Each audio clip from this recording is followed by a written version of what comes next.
6 weeks after the reactor burned, the street lamps in the lower Sprawl come on at dusk. All of them, at the same time. Nobody living down here has ever seen that happen before. Kai watches it from a rooftop, with his ribs strapped and his breath shallow, and the first thing he feels is not relief. It is the small, cold prickle of a man being handed something he did not ask for. He turns the relic over in his lap. It is gray and cold and utterly dead. Whatever he had in it went into a reactor, and it has been empty every day since. The market opens an hour earlier now, because there is light to open in.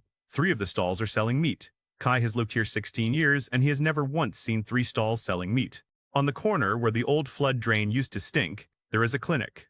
White walls, real doors, a queue of people who are being let in, one at a time, and not being charged. Above the door, there is a crimson banner with a mark on it. 2 lines crossing, like the fork of a branch or a river coming together. The whole district has learned it in 6 weeks. Jin trades out of a stall now. Everything he owned went up in an electrical fault that nobody investigated, and what he has left fits under a sheet of blue tarpaulin. "You look like a man waiting to be arrested," Jin says, without looking up. "The lights came on, boy. People are eating. You could try being pleased for one evening." Kai says the thing he has not been able to stop thinking for 6 weeks. Nobody spends this much money on people they intend to keep poor. In the flooded underpass, the pallets are gone. The families are in dry rooms with numbers painted on the doors, and there is a list on the wall of who lives where, and the list is accurate. Mara has spent 19 years begging for a list like that. She stands in front of it every morning with her arms folded and her jaw set, like a woman studying a snake. "They fixed the drains in 9 days, she tells him. "I asked OmniCorp for 9 years, so either I was wrong about what asking is worth, or these people want something I have not been shown yet." The syndicate that swallowed OmniCorp is called the Vane. Kai has heard the name for 6 weeks and has still not met a single person who can tell him what it actually is. OmniCorp was a company. It had a tower and a logo and a payroll. The Vane has none of those things. The Vane is a set of families, and the families are very old, and they do not advertise. What everyone down here does know is the promise, because it is painted on the walls in letters 2 feet high. Every person will be counted. Every gift will be found. No one worthy will be left in the dark. He eats where he always eats now, at a counter on Kettle Row, on the 3rd stool, because the 3rd stool is where a woman sat once and agreed to help him and was gone 11 days later. He does not pray, because nobody down here does. He says her name once, in his head, the way you press a bruise to check that it still hurts. Ada. Then he does the thing he has done every evening for 6 weeks. He watches the crowd, and he counts. Guards, cameras, faces that come back twice. It has become as automatic as breathing. And what the counting keeps telling him is that there are almost no guards. 6 weeks, a whole district changing hands, and he has counted 11 armored men in total. OmniCorp used to run 200. You do not hold a slum of 400,000 people with 11 men unless you have found something cheaper than fear to hold it with. He does not yet know what that thing is. He knows the shape of the hole where it should be. There is a word for a trap you cannot see the edges of. There is also a word for a place that has simply got better. From the inside, on a warm night with the lamps lit, the two look exactly the same. On the 9th evening of the 7th week, a man in a white and crimson uniform climbs onto a crate in the middle of the market and waits, politely, for the noise to die down on its own. His name is Bly. He is the steward of this district, which means that for the first time in the Sprawl's history, there is a named human being whose job is this street and who can be found on it. He does not threaten anybody. He thanks them for their patience about the water. He says the clinic will stay open through the winter. Then he tells them that in 11 days, every person in the district will be registered. Names, ages, household, and one more thing, he says, in the same warm voice he used about the drains. A drop of blood from every single person, so that the houses can see who your people were. The crowd likes it. Kai listens to 400 people decide that being written down is a kindness, and understands that he is the only person in this alley who is frightened.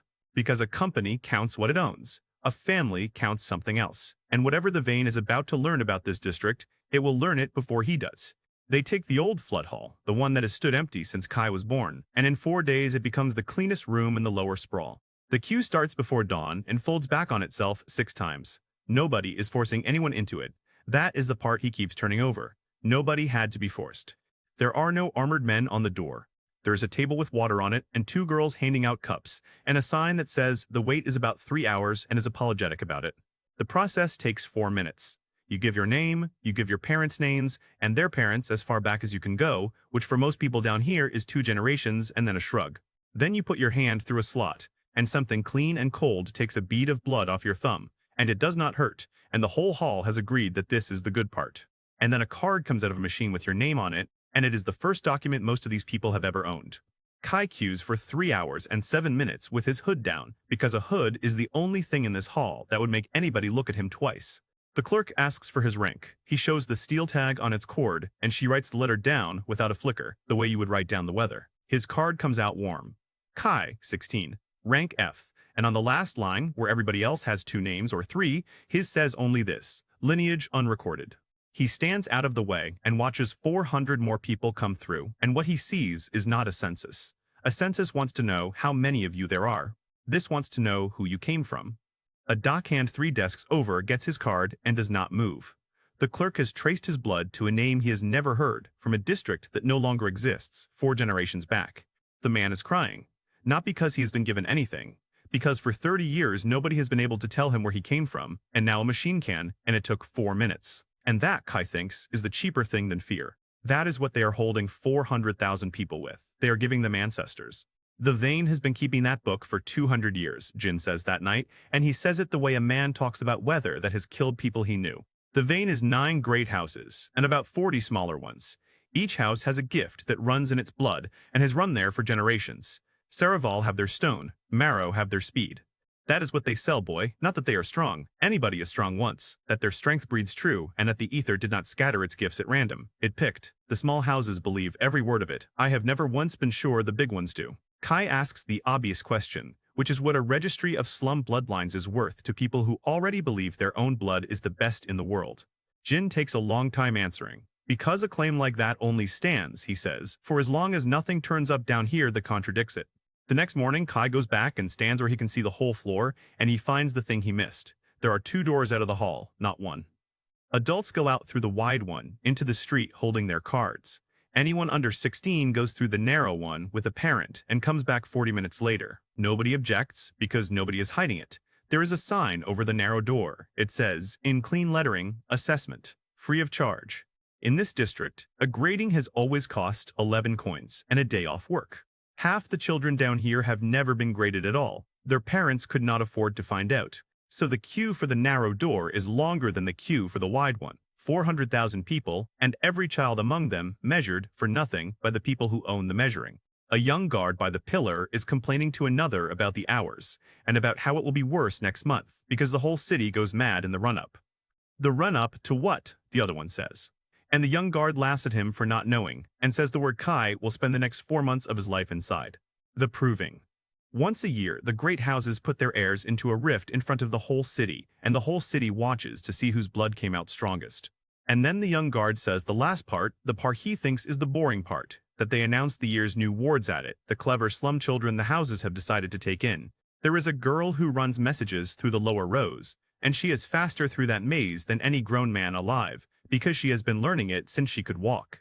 Her name is Nell, she is 13, she charges 2 coins a run and 1 coin if she likes you, and she has an opinion about everybody in this district. On her left wrist, she wears a frayed red cord her mother tied there when she was 6, and she has never once taken it off, and she will tell you that story whether you asked or not. She works for Jin twice a week, carrying things Jin would rather not be seen carrying, and Jin pays her more than the job is worth and pretends it is the standard rate.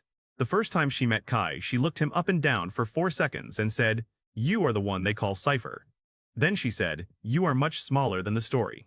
He told her the story was mostly wrong.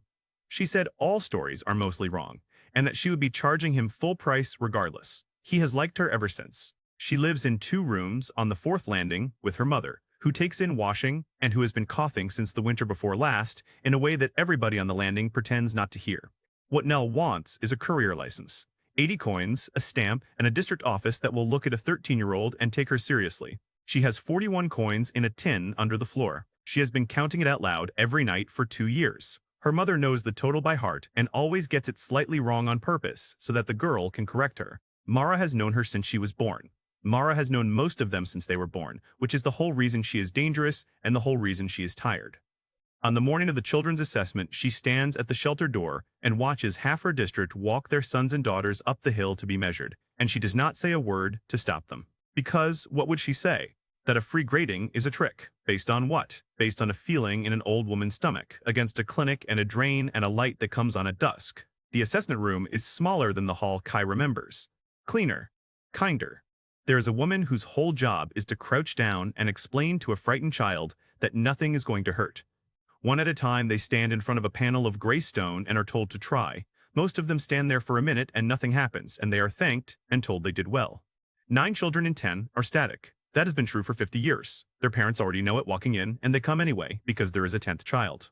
Nell goes in complaining about the queue. Her mother waits outside on a bench with her hands folded in her lap the way people fold their hands in a hospital. The girl puts both palms flat on the panel because nobody told her not to touch it, and a technician opens his mouth to correct her and does not get there in time. The sound is not loud. It is short and very deep, like a door closing somewhere under the building, and the panel goes across in a single crack from corner to corner. Nell takes her hands off it and looks at them like they belong to somebody else. Then she looks at the technicians and says, in a very small voice, that she is sorry about the wall. Nobody in the room is listening to her. 2 of them are looking at the gauge. One of them has already gone out of the door at a speed that is not a walk. Kai is 4 streets away when the news comes down the rows, and it comes down fast, because good news in the Sprawl travels faster than fire. By the time he reaches the market, they are already saying the letter out loud in the way people say a word they have never had a reason to say about anybody they know. A. Rank A, not the second highest letter there is. The second highest letter that has ever come out of that hall in living memory, and it came out of a 13-year-old who runs parcels for a fence. Her mother is being carried through the market by 4 neighbors who have decided that this is a thing you carry a person for. Nell is walking behind them, scarlet with embarrassment, still apologizing about the wall. She finds Kai at the edge of it and grabs his sleeve with both hands and tells him she is going to buy the license outright and a second tin and a proper coat. And Kai looks at her, and he cannot make his face do the thing her face is doing, because somewhere in the back of his skull a very quiet voice has started asking, who else knows? 19 years. Mara has waited for the Sprawl to produce something the towers would have to take seriously. It has finally happened, and she is standing in a doorway across the street, and she is not celebrating either. 3 days later, a vehicle comes up into the lower rows that has no business being there, long and pale and quiet, and every child in the district follows it on foot for half a mile. It stops in the market. The crowd that forms around it is the largest thing this street has held since the night the reactor burned, and this time, everybody is smiling. 2 people get out. One is Bly, who everybody here already knows by name. The other wears deep green with silver at the collar and does not say a single word for the entire hour. Green and silver, Kai learns that afternoon, is House Saraval, older than the city, 9 seats on the Vance Council, a gift for Stone that has run in their blood for 200 years. Bly reads the offer out loud to the whole street because it is not a private thing being done in a back room. That is the point of doing it here. Board and schooling, a tutor for the gift, a physician, 60 coins a month to the family, every month, for as long as the ward lives under the house roof. The number lands on the crowd like weather. 60 coins a month is more than most of the people standing in that alley have earned in their best year of work. And medicine, Bly adds, looking directly at a thin woman in a laundress apron who has been coughing since the winter before last. As much as she needs. Starting today, Kai watches the whole street decide, in 1 second, that these are good people. He cannot even argue with the street. From where they are standing, that is exactly what the evidence says. There is a last clause, and Bly does not hide it or hurry it. The ward is entered on the house roll. From that day, she is written down as Nell of Saraval. And the crowd cheers. Kai stands in the middle of 400 people applauding a child being given somebody else's surname, and he understands that he is watching something far cleverer than a threat. Her mother signs it on the folded down step of the vehicle with a borrowed pen, and her hand is shaking so badly that Bly steadies the paper for her, kindly, and everybody sees him do it. Kai reads the copy afterwards, twice, the way he reads everything now. It is a good contract. That is the problem. Every promise in it is real, and every one of them is theirs to keep or not. There is no term in it. No date it ends. No line about what happens if the house changes its mind, because the house changing its mind is not an event the document imagines. And no line about her coming home. Not because they forbid it, because a ward going home is not a thing the people who wrote this have ever needed to describe. Nell packs in 7 minutes, and most of that is arguing with her mother about the coin tin, which she wants to leave, and which her mother wants her to take. She finds Kai on the landing, and does not do any of the things a child in a story does. She asks him a practical question. Will you make sure she takes the medicine she will forget on purpose? He says he will. She looks at him a moment longer than she needs to, and then she says, you have got your bad face on, and goes down the stairs before he can find an answer. The vehicle leaves at dusk, with half the district walking behind it to the district line, and it goes up out of the smoke and the lamps, and the crowd stands at the boundary and watches it climb. Kai does not watch the vehicle. He watches the steward, who has stayed behind and who is going along the front row of the crowd, shaking hands and remembering names. So Kai does something he has not done since the reactor. He walks straight up to a man from the towers, in the open, and asks him a question. His hood is down. He looks like nothing at all. He asks how many children this district is given the houses. Bly's whole face lights up because it is the first time in 6 weeks anybody down here has asked him about the work instead of the drains. 9, he says. 9 in 11 years, out of this district alone, which he wants Kai to understand is a remarkable number. Most districts manage 2. Kai says it must be a fine thing to see them come back and visit. And for 1/4 of a second, in a face that has been nothing but warm for 6 weeks, something goes flat. Then it is gone, and Bly laughs and says, honestly, that he would not know. Once they are on a house roll, they are the house's business, and a steward's business is the street. He is not lying. That is the thing Kai keeps walking home. Bly genuinely does not know and has never once wondered and would be baffled to be told that wondering was his job. 9 children. 11 years. Kai sits on his roof that night with his ribs aching and works out that he has never, in 16 years in this district, met a single one of them. There is no record office in the Sprawl. What there is instead is a woman with 19 years of ledgers in a locker, written in 4 different hands, because 2 of the people who kept them before her are dead. Kai asks for every year. Mara asks him what he thinks he's going to find, and he tells her the truth, which is that he does not know, and that this is exactly why he wants all of it. It takes them 2 nights, 9 names, 11 years, written down by people who had no idea they were keeping the only copy that would ever exist. Mara remembers 7 of the 9 herself. She says their names the way you say the names of people you have carried out of a flood, which is to say without any decoration at all. Kai walks the addresses.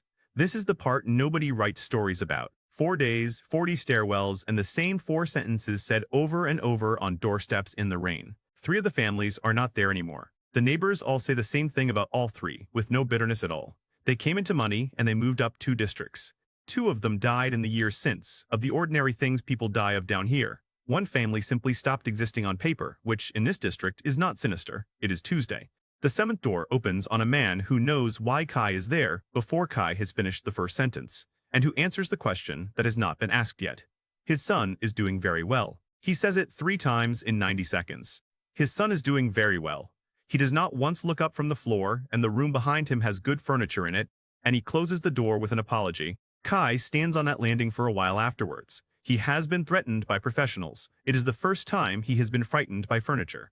The 8th door is a woman who has kept every letter her daughter ever sent, in a bundle, in a cloth, in a box, and who has been waiting 8 years for somebody to ask to see them. The first year, they are 4 pages long. There is a tutor she likes, and a girl she does not, and food she cannot spell, and 7 questions about home in a row. The second year, they are 1 page. The third year, they are half a page, and the sentences have got very smooth, the way sentences get when somebody is checking them.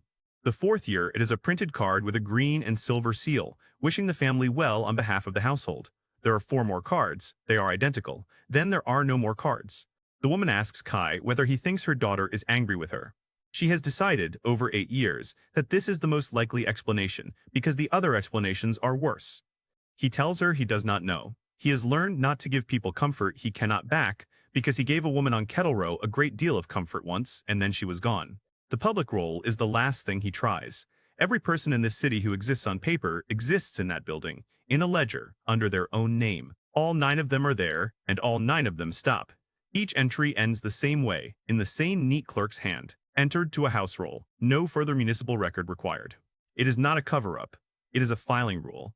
A ward is the house's responsibility, so the city stops spending ink on them, and the city has been doing it that way for 160 years. Kai stands at that counter and turns it over and cannot make it into a crime. Nobody has hidden anything. Nobody has lied. 9 children walked up a hill and the paperwork simply stopped following them. And that is when he stops looking for a crime, because he has done this before and it nearly killed everybody near him. He starts looking for the thing underneath instead. 9 children with the best blood this district has produced in a decade, he tells Jin that night, and not one of them has ever come back down here to spend a single coin. Jin says the thing an old fence says, that rich people keep what they buy. Kai says that if you buy a horse, you ride it where people can see you, and asks why nobody is riding these. 9 remarkable children in 11 years from 1 slum. Not one of them at a public event, not one name in a house's announcements, not one of them anywhere the city can see. Whatever award is, Kai says, it is not a trophy. You do not hide a trophy. And Jin, who has spent 40 years learning when to be afraid, tells him to stop. It is Mara who breaks it 4 days later, and she does not send a runner. She comes and finds him herself, which she has never done, and her face is wrong. She has found a 10th, and he was on nobody's list. A boy this district sent up 11 years ago, graded A at 14. He came back at 16, graded D. He is 23 now, and he sweeps the East Market for coins. The East Market opens at 4 in the morning, and before it opens, a man sweeps it, end to end, and has done every day for 7 years. His name is Toller. He is 23. He is paid in coins and in whatever the fish stall could not sell, and the stallholders like him, and none of them know where he was between 14 and 16. He was on nobody's list. The ledger for his year was kept by a man who died the winter after, and half of it is gone. And the house that took him does not count him, because in their books he was never a ward, he was a correction. Kai watches him for a full day before he says a word to him. He has learned that too.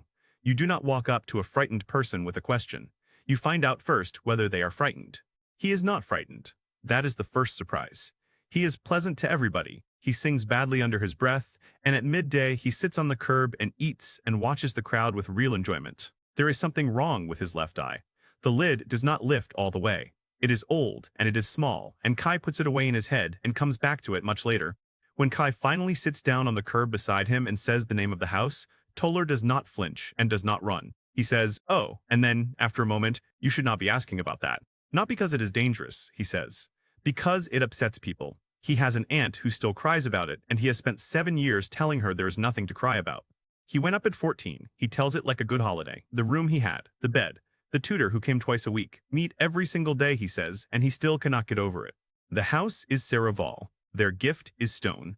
Put a Saraval hand flat on a wall, and the wall does what the hand wants, holds where it should crack, or cracks where it should hold. That is why they came for him. He had it, at 14, out of a slum, out of nowhere, out of a family that has never had anything. And Kai asked the question he's been holding for 2 days. How good were you? And for exactly 1 second, 7 years of pleasantness comes off the man's face, and something underneath it is very proud and very young. Better than the sun, he says, at 15, in front of guests. 9 days after that, the house physician found that his readings had been unstable since arrival and put him on a course of stabilizers and told him early grades are often unreliable in children who grow fast. 6 months of that, and then a second test, in a clean white room, in front of 2 technicians who were very kind to him. He put his hands on the panel, and nothing happened at all. They graded him D. They were sorry. They explained that it happens, that the ether is not a fair thing, and that his family would keep the stipend for a year regardless, which was generous, and everybody said so. And here is the part that Kai will carry around for the rest of the year. Toller believes them. Not out of fear. He has thought about it for 7 years, and he has concluded that he was corrected. I was a mistake in a machine, he says, without any weight on it. It got fixed. They still fed me 2 more years after they knew. That is more than anybody down here would have done. Kai asks him, very carefully, whether he has tried since. Toller says, of course he has not. You do not keep trying to do a thing after 2 technicians and a physician have shown you that you cannot. So Kai asks him to try now, for nothing, on a step in a market at 11 in the morning with a boy he met yesterday, because the boy is annoying and will not go away. Toller laughs at him and gets up and puts his hand flat on the step to prove a point he has proved to himself 1,000 times. And under the man's palm, for about a quarter of a second, every seam in that step lights up like a struck match, and then goes out. Nothing moves. The step does not crack. Nobody in that market sees anything at all. There is exactly 1 person alive standing on that street who can see what just happened, and he has spent his whole life being told his eyes are worthless. It is still there. Whatever they did to him with 6 months of pills, they did not take it out of him. They took away his belief that he could reach it, and his hand has obeyed that belief for 7 years. Kai opens his mouth to tell him, and then he looks at the man's face, which is content, and at the market he sweeps, which is his, and he thinks about a woman on Kettle Row who was fine until he spoke to her. So he says nothing yet. He tells himself it is mercy. He knows exactly what it is. It is that a man who does not know what he has cannot accidentally tell anybody about it. At the top of the row, he stops and asks one last question over his shoulder. When did the physician first find that his readings were unstable? Toller has to count back on his fingers to answer it. 9 days after the evening, he beat the son of the house in front of guests. 9 days. And Kai finally understands what a second test is for, and that it is not a test at all. Kai spends a night on his roof laying it out the way he lays everything out now, which is as a wall with doors in it and a note beside each door about who is standing behind it. He is not going to try to save her by being clever at the first door he finds. He did that with a transport axle, and it cost a woman her life and an old man everything he owned. So he is going to open every door in order all the way to the end and find out exactly how thick the wall is before he decides where to put a hole in it. The first door is the law, and the law is a room with a brass grill and a clerk behind it who has been polite to desperate people for 30 years and is very good at it. A grade, the clerk explains, is not a municipal matter. The city does not test anybody. The city has never tested anybody. Testing is licensed, and it has been licensed to the registry since before the clerk was born. So an appeal against a grade goes to the registry, which is to say, an appeal against the vein is heard by the vein, and has been for 160 years, and nobody in that building thinks this is strange. The second door is the registry, and the registry is warm and clean and hands him a form without being asked twice. The form has 2 lines at the top for the name of the person bringing the appeal: parent or guardian, or the head of the house holding the ward. Kai is not either of those. And Nell's mother is a woman who signed a contract in front of 400 witnesses and is now getting 60 coins a month and medicine that is working. He goes to her anyway, because not going would be a decision made for her. She listens to all of it. Then she asks him whether he has proof, and he says no, and she says she is sorry, and she means it. She has a cough that was killing her in the spring and is not killing her now. He has a story about a market sweeper. He does not blame her for 1 second, and he never will. The third door is the steward, and the steward is delighted to help. Bly takes the request personally, writes it out himself, and tells Kai it is a good thing to look after your neighbors. 11 days later, a letter comes back to the shelter on good paper with a green and silver seal. The ward is in excellent health and is progressing well. It is signed on behalf of the household. Mara reads it twice and puts it down and says the thing that has been true in this district her entire life. They answered. That is the trick of it, boy. They always answer. The fourth door is money, and Jin spends 4 evenings on it, because a house of 200 people has cooks and drivers and gardeners, and somebody in that number always drinks. Nobody talks, not because they are loyal, because a house post is the best job a static will ever hold, with a bed and a pension, and there are 7 people waiting for every one of those jobs. They do not need to frighten their servants, Jin says. They only need to be the best thing that ever happened to them. That is a stronger lock than a lock. 4 doors. Kai sits on his roof and adds them up and finds that every single one of them is real, is staffed by decent people, is open to anybody, and ends inside the vein. OmniCorp was a wall around a district. This is not a wall. This is the floor. There is nowhere to stand and complain about the vein that is not already standing on it. And then the calendar arrives, pasted up on every post in the district, and it gives him the one thing he did not have, which is a clock. The proving is in 17 weeks. Every house runs its heir through a rift in front of the whole city, and on the same evening every house reads out its roll, and the new wards are presented by name. A house wants its roll clean before it is read out loud in front of 9 rival houses. Toller's second test was in the month before approving. So were the 2 he can name from the ward wing. 17 weeks. That is not a lifetime of digging.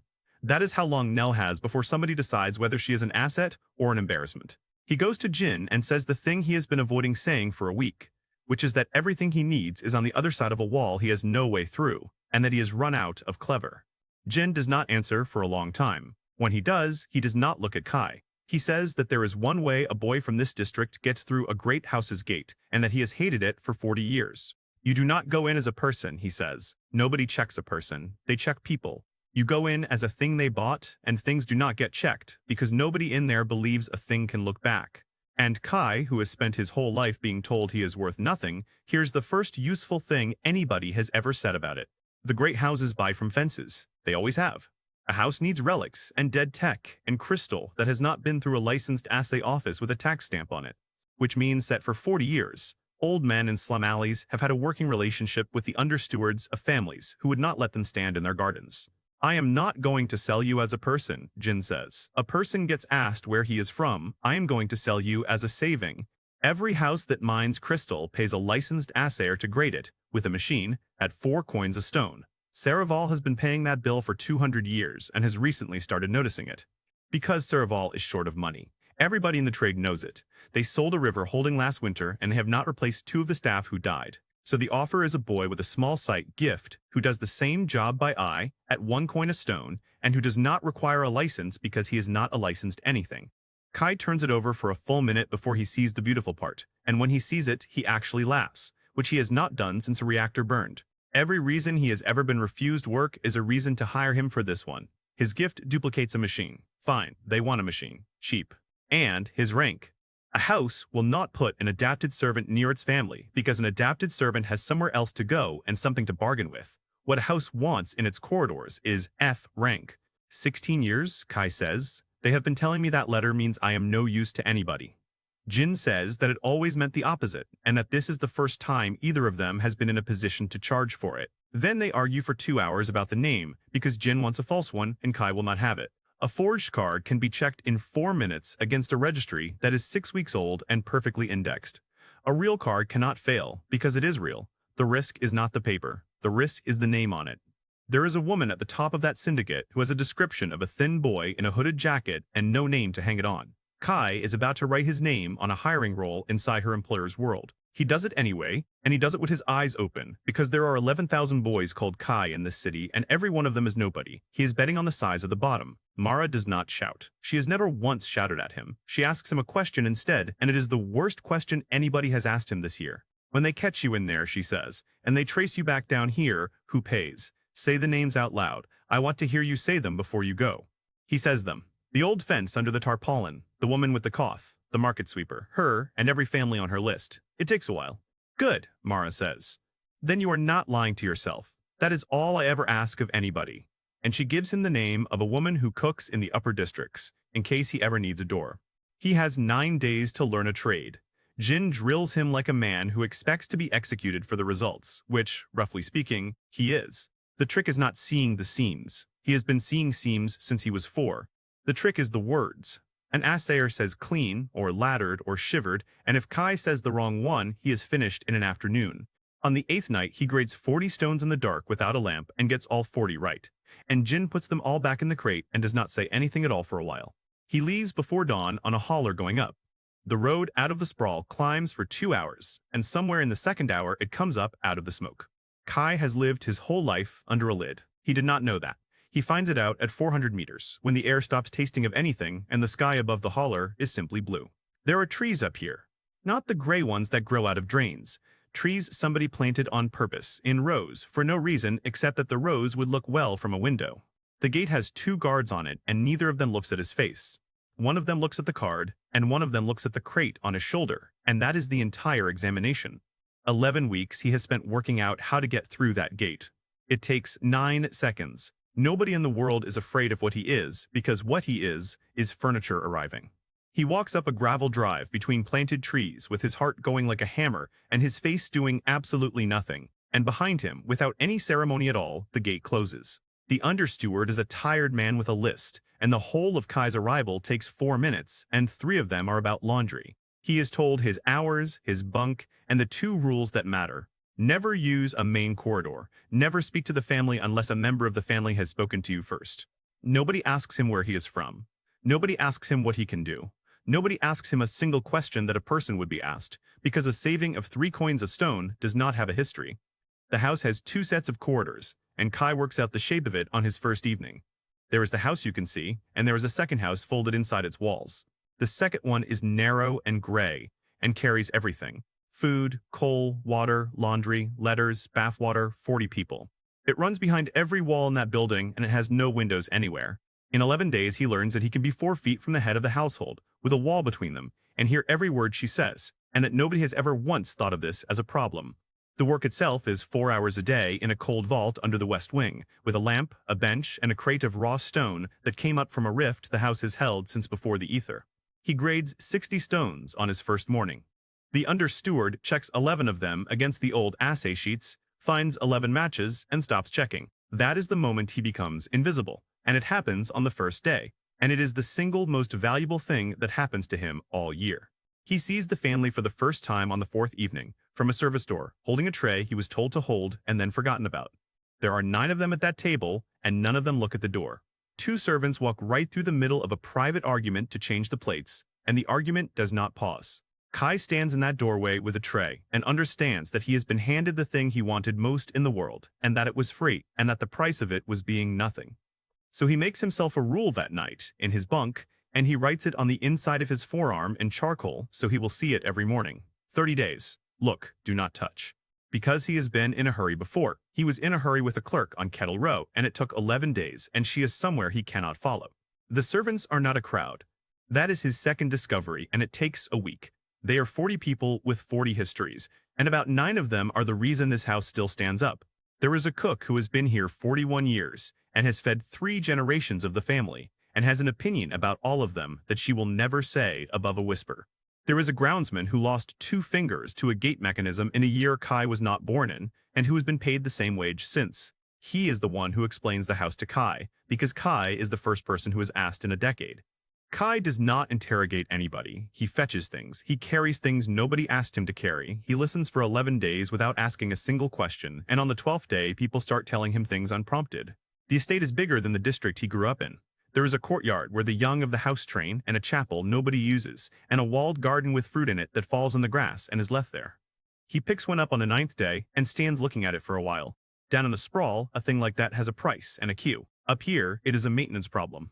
And across the lawn, on the east side, there is a long, low building with tall, bright windows, and children in white and gray uniforms come out of it in the mornings in a line.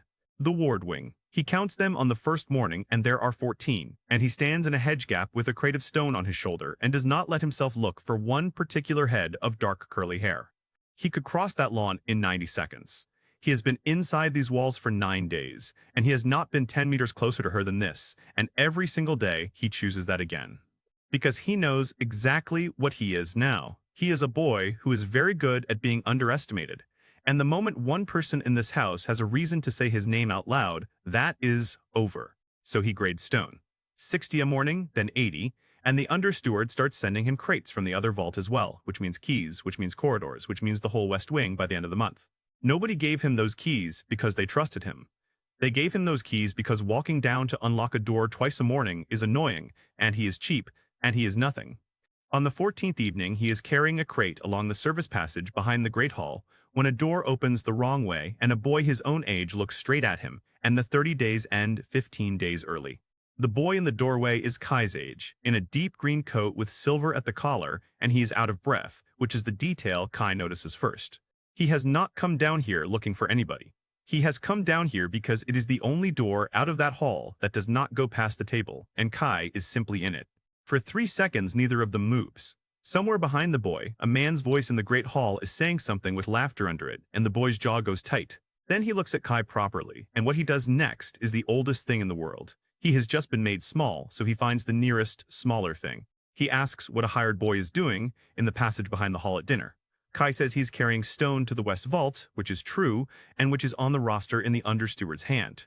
The truth does not help, because the truth was never the point. He is told to put the crate down. He puts it down. He is told to pick it up again. He picks it up again. It goes on for about a minute. It is not violence. It is not even good bullying. It is a boy checking that there is still one place in the world where what he says happens. And Kai lets him have it, all of it, without a single word of resistance, because he is 16 and F rank, and he has been practicing this exact thing since he was old enough to stand. While he does it, he looks. He has been in this house 14 days without letting himself really look at a member of this family, and now one of them is standing a meter away and telling him to bend down. The weak point sits under the left side of the jaw, a hand's width down, and it is as clear as a lit window. A stone thrown at it from 4 meters would not kill him. It would stop him dead for half a second, which against somebody who can shear granite is the same thing as a knife. Kai has been able to see that on people for as long as he can remember, and it has never once made him feel powerful. Tonight, for some reason, it makes him feel sick. Because he's also looking at the boy's hands, and the boy's hands are the reason this house is frightened. There is a light in them. It is real. It is the same light Kai saw come up under a market sweeper's palm on a stone step, and it is about 1/10 as bright. 1/10. The true-born heir of a 200-year-old house, and a man who sweeps a market at 4 in the morning for coins, and the market sweeper burns brighter with his hand at rest. A voice comes down the passage from the hall, calling the boy's name, and it is not unkind, and it lands on him like a hand on the back of the neck. Kai watches him put his face back on. It takes about 1.5 seconds, chin up, mouth easy, the eyes going somewhere pleasant and far away. It is a very good face. It has clearly had a lot of practice. At the door, he stops and says, without turning round, that the boy should not be in this passage. Then he says, quieter, that he will not mention it. Then he is gone, and the light goes with him. Kai stands in the dark for a long moment, holding 60 pounds of rock, and finds that he is not angry. He tries to be. It will not come. The groundsman explains it to him 3 days later without being asked, over a pail of dirty water, in the flat voice of a man who has watched this house for 40 years and is not paid enough to be careful. Ilias Is, graded at 12, like everybody. B. A good letter. In most families in this city, a B is a celebration that lasts a week. In this family, it is a diagnosis. His father was an A, his grandfather was an A. The house holds 9 seats on a council where the seats are counted in letters, and the boy is 1 letter short of the room he was born into. Kai starts watching him train from the far side of a courtyard with a crate on his shoulder and a reason to be walking there twice a day. He trains 4 hours a day. Nobody makes him. He is out there at first light in the cold, putting his hands on a block of granite over and over, and the granite mostly does not care. And when it does something, when a corner finally shears off the way it is supposed to, he does not look pleased. He looks around first, quickly, to see whether anybody watched. Kai stands in a doorway with a crate on his shoulder and thinks about a boy who cannot fail in private, and about a girl in the ward wing who cracked a wall by accident and apologized for it. And he understands that these 2 children have been put in the same house on purpose, and that only one of them has been told what for. He stops thinking of the heir as a member of this family. He starts thinking of him as the second most trapped person inside these walls, which makes him something far more useful than an enemy. It makes him a door. Under the east wing, there is a room the size of a chapel, with iron ladders on rails and 4,000 leather ledgers on dark wood shelves, and it smells of dust and cold paper. It has 1 keeper. He is 81, he cannot see past his own hand without the thick glasses, and he has not been able to lift a full ledger down from the upper shelves for 6 years. Kai does not ask to be let into the archive. He simply happens to be walking past it, twice, on a day the old man is trying to get a ledger down with a broom handle. His name is Farah. He has been the keeper of the Saraval books for 53 years. In that time, he has had 2 assistants, and both of them left because it is the dullest post in the house. He is not lonely in the way a sad man is lonely. He is lonely in the way of somebody who knows an enormous amount about one subject and has not been asked about it since before Kai was born. So Kai carries ledgers. That is all. For a day, up and down, for 11 days, and he never asks a question, and by the 5th day, the old man is explaining things to him that he did not ask about. This is the whole of Kai's method, and there is nothing clever in it. Be useful, be quiet, and let a man who loves something talk about it to the first person in a decade who does not look bored. A lineage book, the old man explains, is not a family tree. A family tree tells you who married whom. A lineage book tells you what came out of it. Every birth in the house for 200 years. Every grading. Every letter written in the hand of whoever was keeper that year. 200 years of a family's blood, ruled into columns. Kai carries ledgers for 11 days and reads them the entire time, because nobody has ever thought to say that the boy holding the book is not allowed to look at it. The oldest volumes are full of the letter A, page after page, whole generations of them, and the occasional S with a note beside it in a hand that has clearly been shaking with excitement.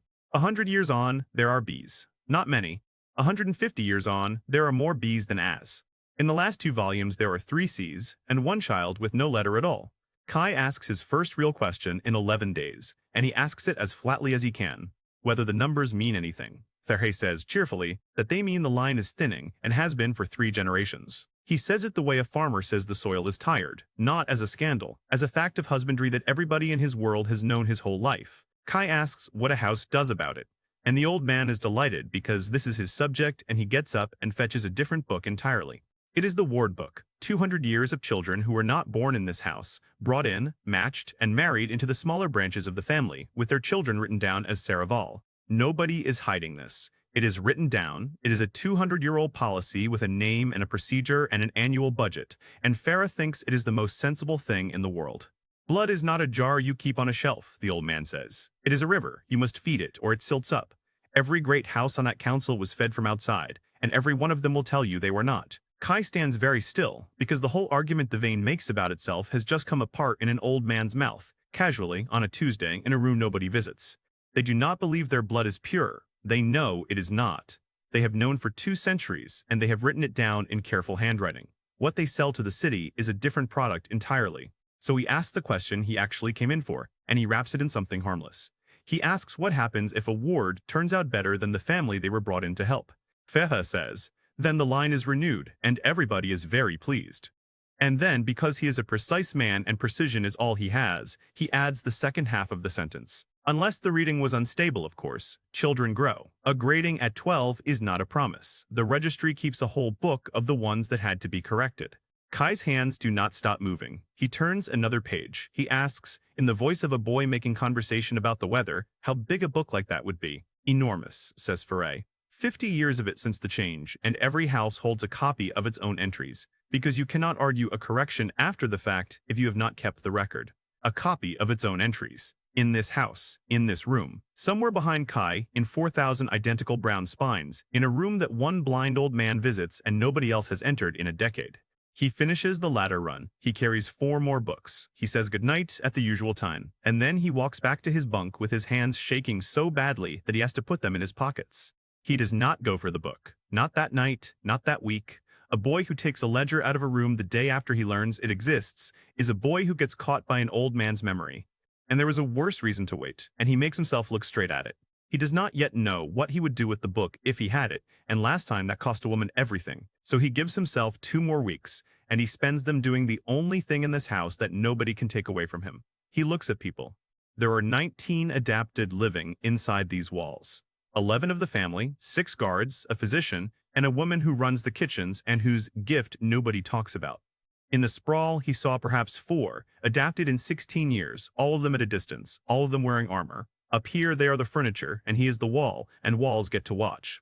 So he starts a list, not on paper because paper can be found. In his head, in the same place, he keeps 29 dates and 4 names. The Master at Arms is the first. 50 years old, C rank, and his skin goes to something like slate when he is hit. Kai watches him take a practice blade across the forearm and laugh about it. Nothing leaves him. That is what Kai is actually looking for now. The hardness happens inside the man and stays inside the man, and there is not one thread of it in the air, which means that if that man ever decides to kill him, the relic in his jacket is a lump of metal. There is nothing to catch. There never will be. A cousin of the house is the second. 22, B rank, and what she does is heat, and it comes off her hands into the air in a way Kai can see from 30 meters. That one he could take. If she ever put it into him at close range and he survived it, he would walk away carrying her fire, and she would never know it happened. By the end of the second week, he has 19 entries, and a rule he has proved 19 times, and the rule is not good news. The gifts that leave the body are the loud ones: fire, force, light. The gifts that stay inside it are strength, hardness, speed, healing, and the ones that stay inside are the ones that win fights. The most dangerous people in this world are exactly the people his weapon cannot touch. He's been carrying it for 4 months, and he has only now worked out the shape of that. And it is still empty. 12 weeks empty. He has not been hit by anything worth catching since a reactor yard, and a man does not get to choose when somebody powerful shoots at him.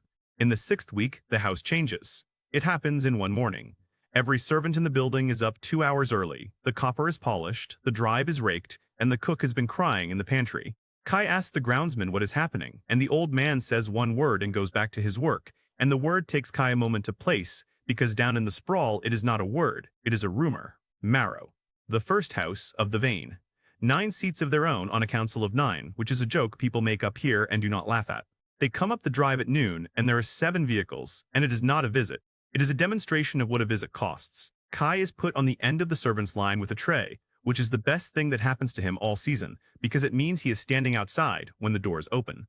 The talk in the kitchens for 4 days has been about one person, 22 years old, the only S rank of his generation, 11 provings in the family, and he holds 4 of the records himself. Rook Marrow comes up those steps, and every single person on that gravel wants him to look at them, and Kai understands the whole religion of the vein in about 4 seconds, because he wants it too. He is not what Kai expected. He expected Burgrove. He expected a wall with a face on it. This one moves like water going downhill and smiles at the 3rd footman as though he has been looking forward to it. Kai is at the end of the line with a tray, 50 meters away, and he is doing what he has done to 19 people in 3 weeks. He is looking, and what he sees stops him so completely that a footman has to take the tray out of his hands.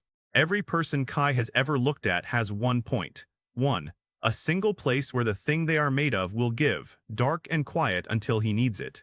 The strongest man of his generation is lit up from his collarbone to his hip, like a window with a fire behind it, and nobody has laid a finger on him. Kai does not sleep that night. He lies in a bunk in a windowless room with 40 other people breathing around him and takes the thing apart in his head, piece by piece, the way he takes everything apart. A weak point is a place where a thing will fail if you strike it. That is what he has believed since he was 4 years old, because that is all the world ever gave him a reason to believe. But a seam in a wall does not glow because somebody hit it. It glows because of what is already happening inside the wall. He has been reading it backwards his whole life. It does not show him where a thing will break. It shows him where a thing is already under strain. Usually, those are the same place. In a man lit up from collarbone to hip, they are not.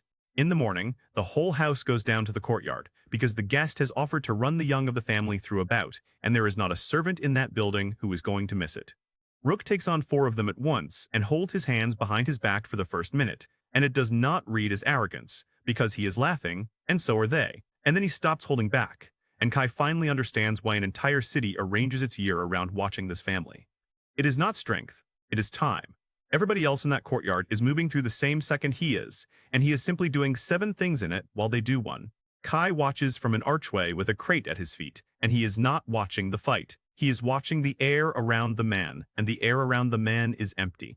Nothing leaves him, not a spark, not a thread, not one flicker in the space around his body. Whatever the ether gave that family, it happens entirely on the inside.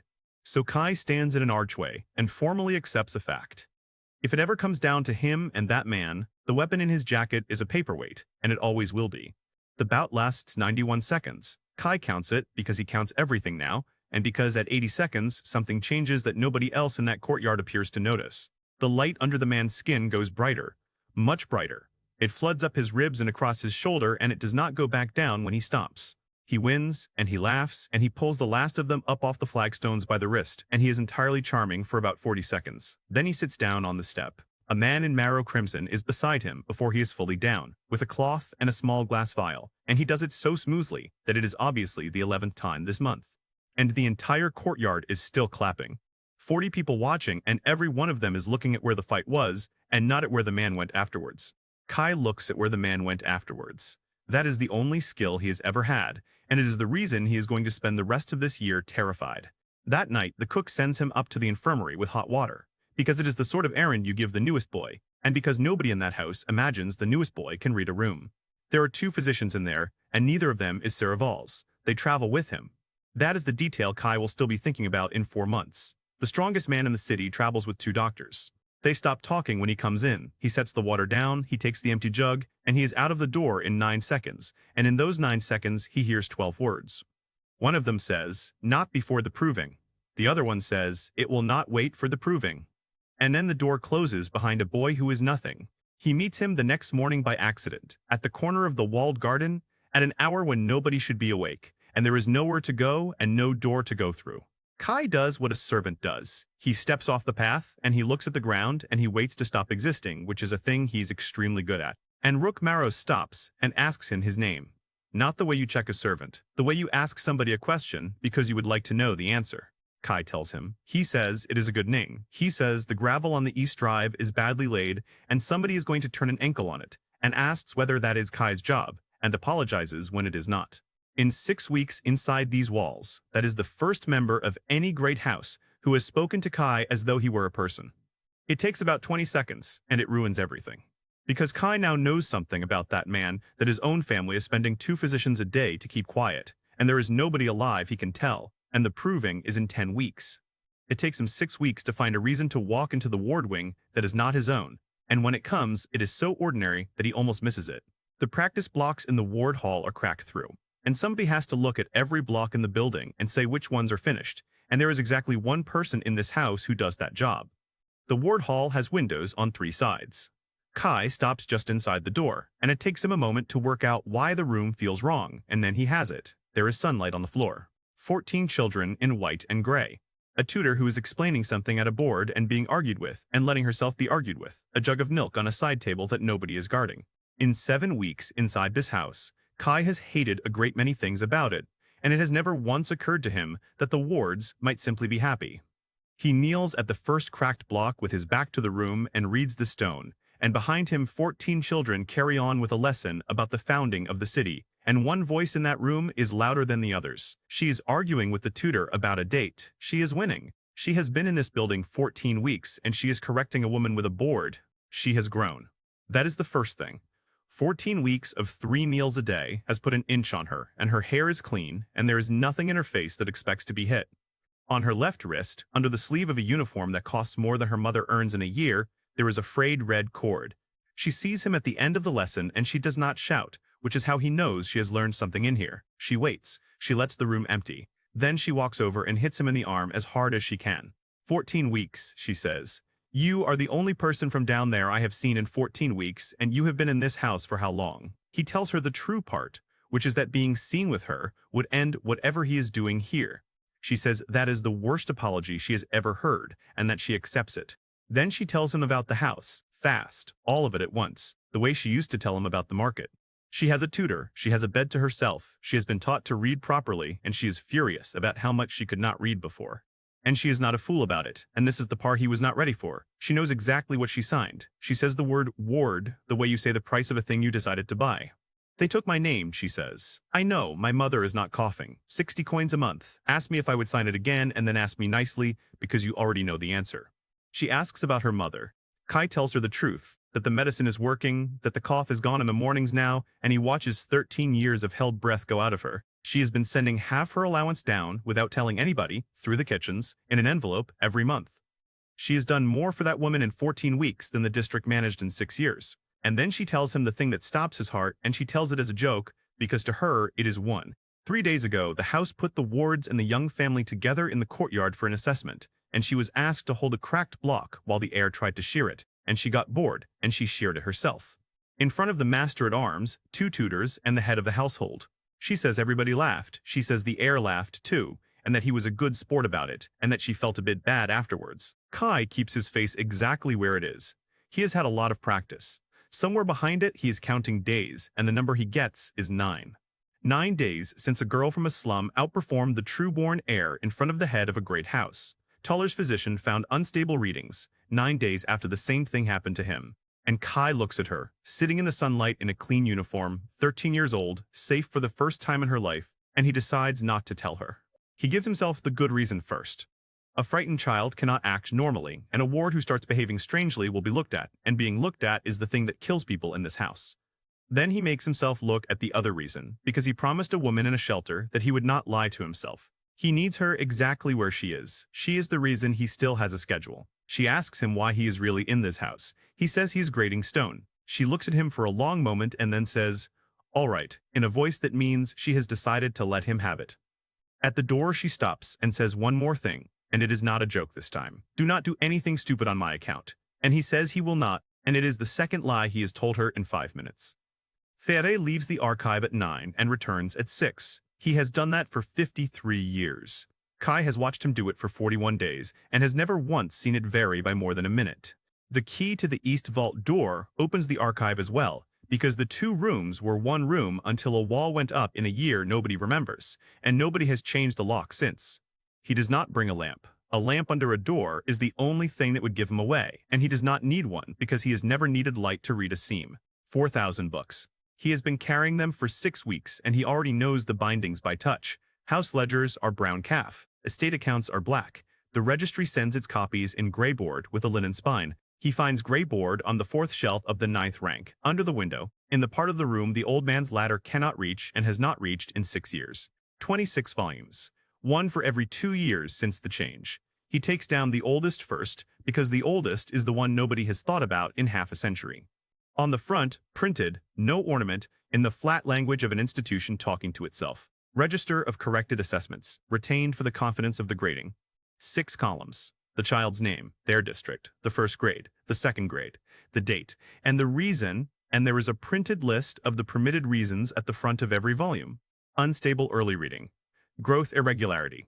Instrument fault. Environmental contamination at first assessment. There are 11 of them, and every single one is medical, and every single one is signed by a physician. Kai sits down on the floor between 2 shelves at 9:30 at night, and he does not move again until 4 in the morning. It is not a small book. It is not a secret shelf. It is 26 volumes of ordinary administration, and by 2 in the morning, he has counted enough pages to know he is looking at thousands of children. And here is what nearly breaks him, sitting on that floor. There is no malice anywhere in it. The handwriting is beautiful. The arithmetic at the foot of each page is checked twice. Somebody cared about this book, because they had to. That is the thing he finally understands at about 3. A registry that sells the future to 9 great houses cannot afford to believe its own advertisement. Somebody in there has to know the real error rate. They kept the proof that their grading is wrong thousands of times over, in careful ink, for 50 years because keeping it was the intelligent thing to do. It is not a guilty secret, it is a working document. Then he stops reading it as a story and starts reading it the way he reads everything, which is as a set of numbers that somebody hoped nobody would add up. The first pattern comes in 20 minutes, and it is a calendar. Corrections do not fall evenly through the year. They pile up in the 2 months before every proving, in every one of the 26 volumes, without exception. A house cleanses its roll before the roll is read out loud. 50 years of it. It is the most consistent thing in the entire document. The second pattern takes until 4 in the morning, and it is much worse, and he finds it by accident, because he is looking at the district column and not at the names.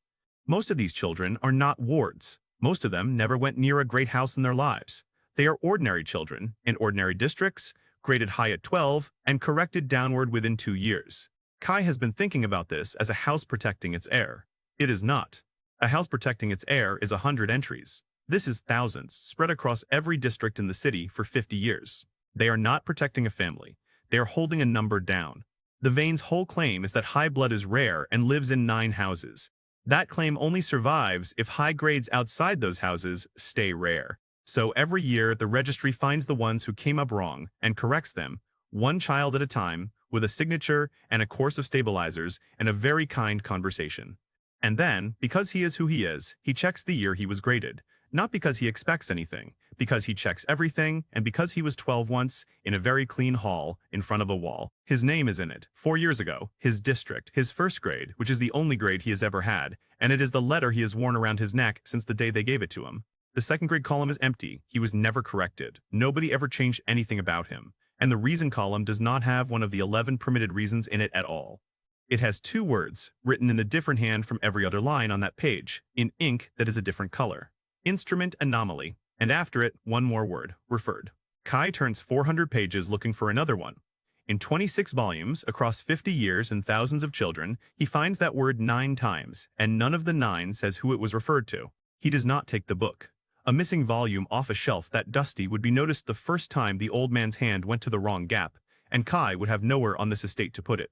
So he copies it, by hand, in the dark, on the backs of assay sheets that nobody counts, in a shorthand he invents on the second night because the long way would take him until spring. Not all of it. He does not need all of it. He needs every entry that names this house, and he needs the dates, and he needs the totals at the foot of each page, because the totals are the part that cannot be argued with. 11 nights, 206 pages, reduced to 9 sheets of paper he can fold flat under a floorboard in a servant's room, in handwriting nobody else alive can read. And every one of those nights he goes back to his bunk and lies there with the same hole in the middle of everything. He knows what they do. He still does not know how they do it. A ledger tells you that a child was corrected. It does not tell you who decided, or on what morning, or what the piece of paper looked like that started it. Farah gives it to him in 4 minutes, for free, on a Thursday, because Kai asks him what the most tedious job in the archive is, and the old man is delighted to complain about it. Physicians' observations. Every house physician files them quarterly on every person under that roof, and they go to the registry, and they are the dullest documents ever produced by human beings. One box on the form matters. Readings consistent with assessment. It is a yes or no box. 50 years of children have been unmade by a physician putting a short pen stroke in the second half of it. The physician does not decide anything, he observes. The registry does not decide anything either. It responds to an observation. Nobody in the entire chain has to be a villain, and that is exactly why the chain works. Kai has spent his life looking for the place where a structure carries its load. He is looking at it. The whole weight of 50 years rests on one pen stroke made by a tired man who is not lying. The house physician's daybook lives on a hook outside the infirmary because it is a working diary and not a secret, and it is read by the cook, the under-steward, and anybody carrying hot water. Kai has carried hot water up that passage 7 times without once stopping to read it, because a boy who stops to read things is a boy somebody remembers. On the 12th time he stops. It takes 8 seconds. He does not touch it. He reads what is already open, which is the coming month, laid out in a neat hand, 1 line per appointment. Vaccinations. A cousin's knee. 2 of the older servants. And on a Tuesday, 3 lines from the bottom, 1 word that is a name and 1 word that is not a medical procedure at all. Ward assessment. Registry attending. And the name beside it belongs to a 13-year-old girl from the lower rows who sent half her allowance home in an envelope last week. Kai carries the jug the rest of the way up the passage and sets it down and walks back to the vault and sits on the bench in the dark for about half an hour. 19 days. And a month after that, the proving, where House reads its roll out loud in front of 9 rivals with its errors already tidied away. There is a line above hers in that daybook that he keeps coming back to, and it is not sinister at all. A course of stabilizers, beginning on the Monday. 9 days from now. They will not take anything from her by force. They will give her medicine and be kind to her, and in 6 months she will believe she was measured wrong, and she will believe it for the rest of her life. Kai has met the end of that road. It sweeps a market at 4 in the morning and sings badly and is content and says it was corrected. So he lays out what he actually has, honestly, the way Mara taught him to, and it is not encouraging. He has 9 sheets of paper in a handwriting nobody can read, copied out of a book that is not stolen, describing a policy that is not illegal, carried out by people who are not lying. He has done this before. He put the truth in front of 4,000 people in a market, and a woman with a good suit turned it into an industrial accident in 9 days. And that is the moment the whole shape of this year turns over in his head, and he stops asking the question he has been asking since he was 14. He has been asking how to prove it. That was always the wrong question. Proof does not do anything on its own. Proof is a stone. It matters entirely who you put it in front of. So the question is not, how do I prove that the registry lies? The question is, who in this city cannot afford for it to be true and has the power to do something about it and would have to look? Kai spends 2 nights on the wrong answers first, because the wrong answers are the ones that feel like courage, and he has learned to be suspicious of anything that feels like courage. Take her out, over a wall, down the hall or road, into the lower rows. 2 days of freedom, a mother arrested for a broken contract, a district searched, and an old man under a tarpaulin who would not survive the questioning. Take it to the crowd. He knows exactly what happens then, because he has already done it once, and a woman with a good suit turned 4,000 witnesses into a paperwork problem in 9 days. That is the lesson of last year, and he makes himself say it out loud in an empty cellar.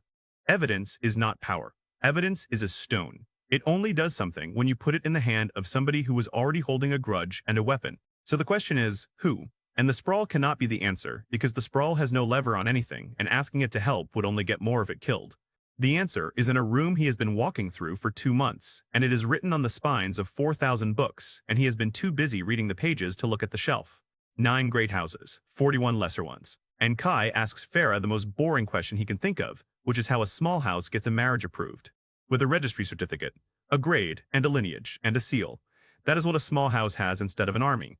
Its whole standing is a set of letters on paper issued by somebody else. They marry on it. They borrow on it. They buy their seats on it. A lesser house with a hall and no certificate is a family with a large cold building and nothing else at all. And Kai, standing at that desk with an armful of ledgers, finally sees the shape of the thing he has been living inside for 9 weeks. The vein is not held together by fear or by money. It is held together by 41 small families, all believing the same piece of paper, because that paper is the only thing keeping them above the people they came from. If the grading is a decision rather than a measurement, then every certificate in this city is a favor, and every one of those 41 families is holding a piece of paper that says whatever the 9 houses wanted to say. They would not care about a slum girl. They would not care about a market sweeper. They would care very much indeed about that.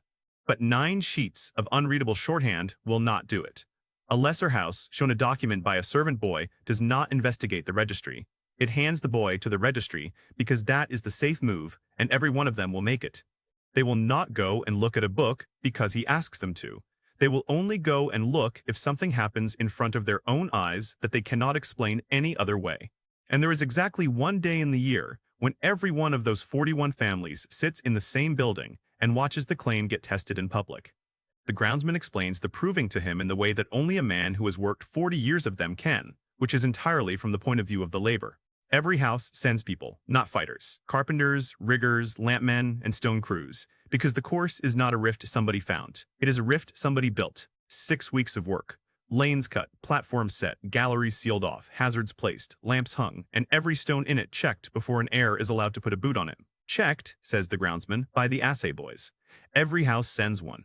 It is a rotten job in the cold with no glory in it, and it is the only trade on that course that has to touch every single meter of rock. Kai stands there in the sun with a crate at his feet and understands that 9 weeks ago, an old fence sold him into this house as a saving of 3 coins a stone and accidentally put him inside the one job in the city he needed. That night, he lays it out on the bench, and for the first time since the reactor, it is not a plan for getting away with something. It is a plan for making a great many powerful people look at a thing at the same moment. He does not know yet what he will do to that course. He knows he will be standing on every meter of it with a lamp in a hand for 6 weeks, being paid to find out exactly how it works.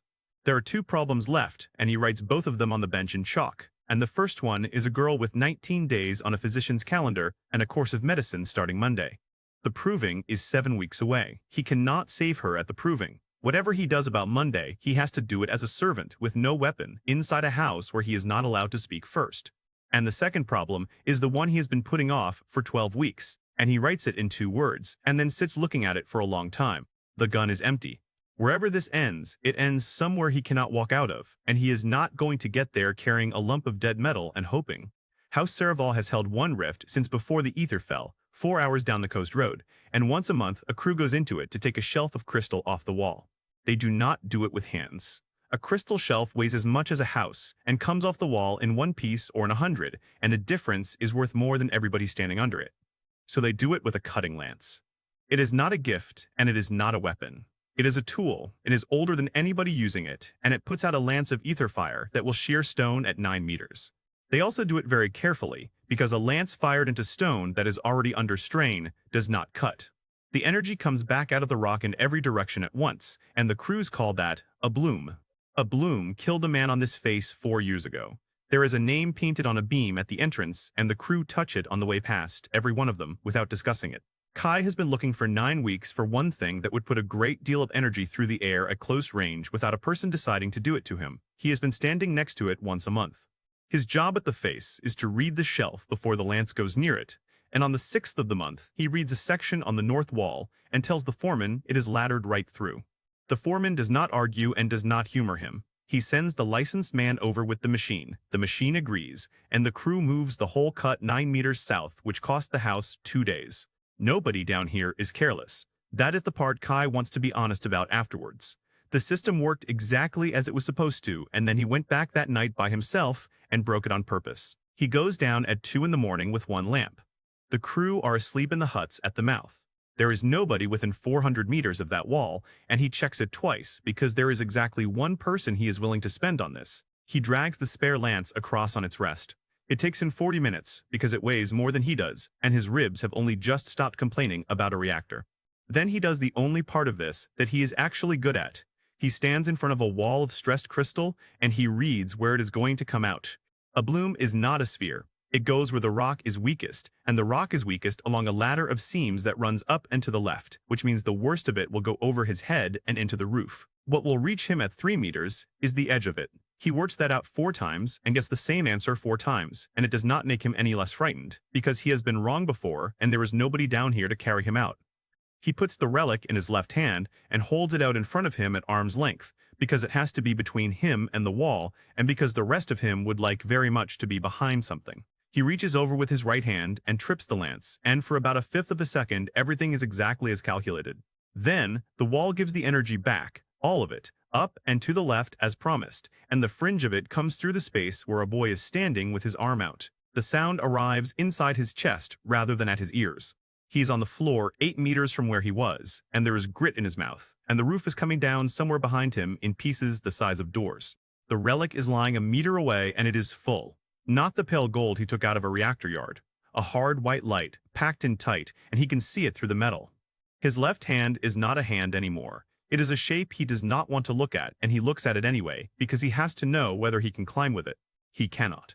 So he climbs the rigging with 1 for 400 meters, and is at the mouth before the crew has finished coming out of the huts, and lets them find him lying at the ramp saying that a lamp went up. The house physician dresses it 2 days later and is very kind to him about it, and tells him he will keep the hand and lose most of 2 fingers, and asks him gently whether he was doing something he should not have been. Kai lies to him, and while the man is being kind to him, Kai is looking at the ink on his fingers and thinking about a small printed box on a form, and about a girl who has an appointment with this same gentle man on Monday. For 4 days, he is the richest he has ever been, a full weapon, and a house full of people who have no idea what he is, and for the first time since the reactor, he sleeps properly. On the 5th day, he notices the light is not the same. He tells himself it is the lamp.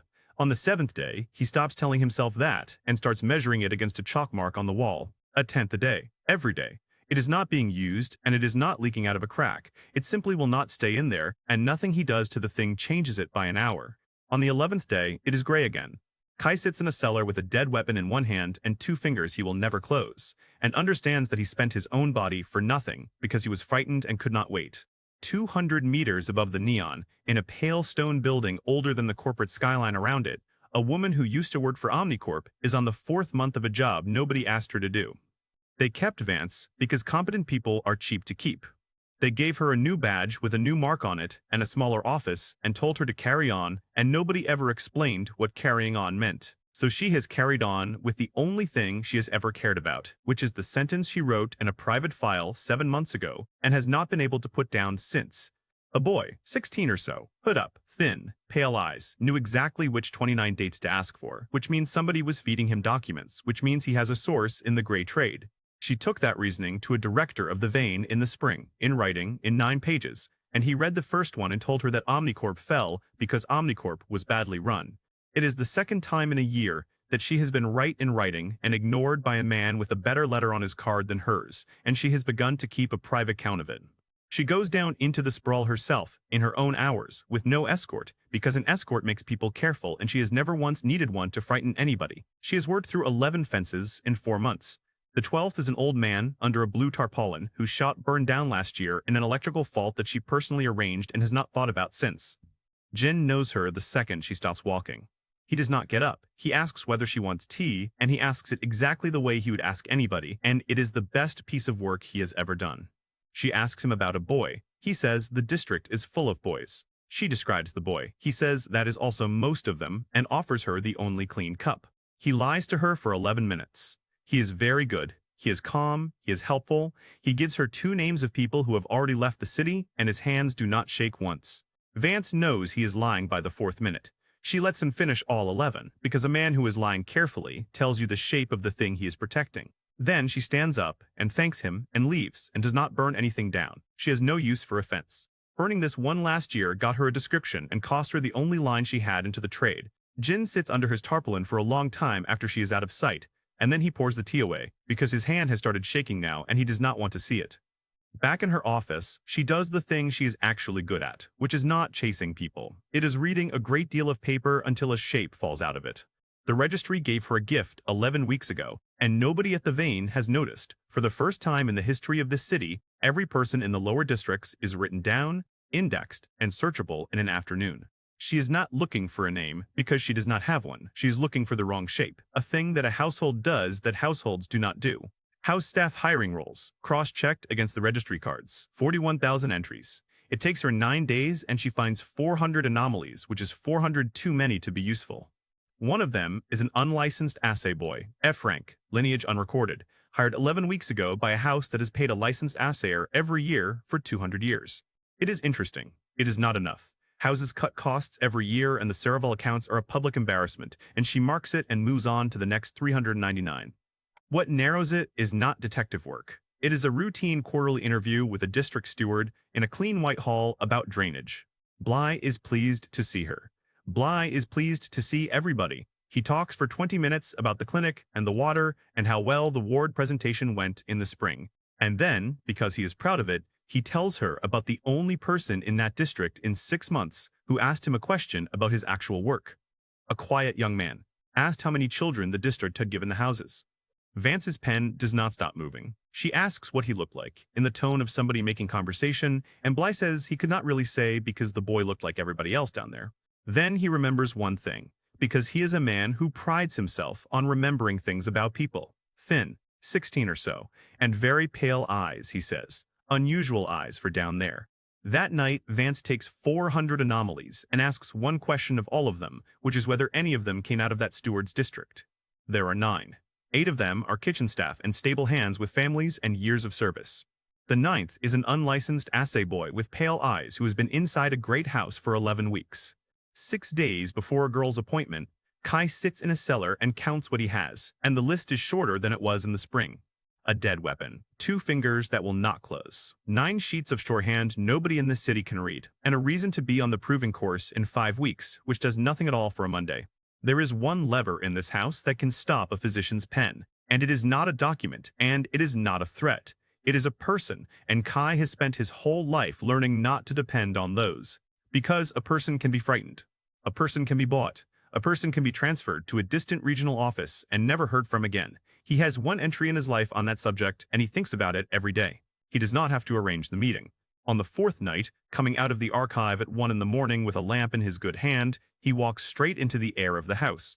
Ilias is not patrolling. Nobody patrols their own house. He cannot sleep. He has been walking his own corridors since midnight, and the proving is in 5 weeks, and he is going to be in it. The two of them stand there for a while. There is no version of this where Kai talks his way out. He is a hired boy, at 1 in the morning, coming out of a locked room with a bandaged hand. So he does not try. He does the thing that has kept him alive twice now, which is to give a dangerous person something true and let them do the rest of the work themselves. He says the physician's daybook is on a hook outside the infirmary, that it is not locked, that anybody can read it, and that there is a line in it, 3 from the bottom of the coming Tuesday. Then he stops talking. He does not explain what it means. He has learned that a thing you work out yourself is a thing you believe, and a thing you are told is a thing you can argue with. Ilias goes and reads it, not that night because he tells Kai to get out and looks like he means it. He goes and reads it at 4 in the morning, alone with his own lamp. Ward assessment. Registry attending.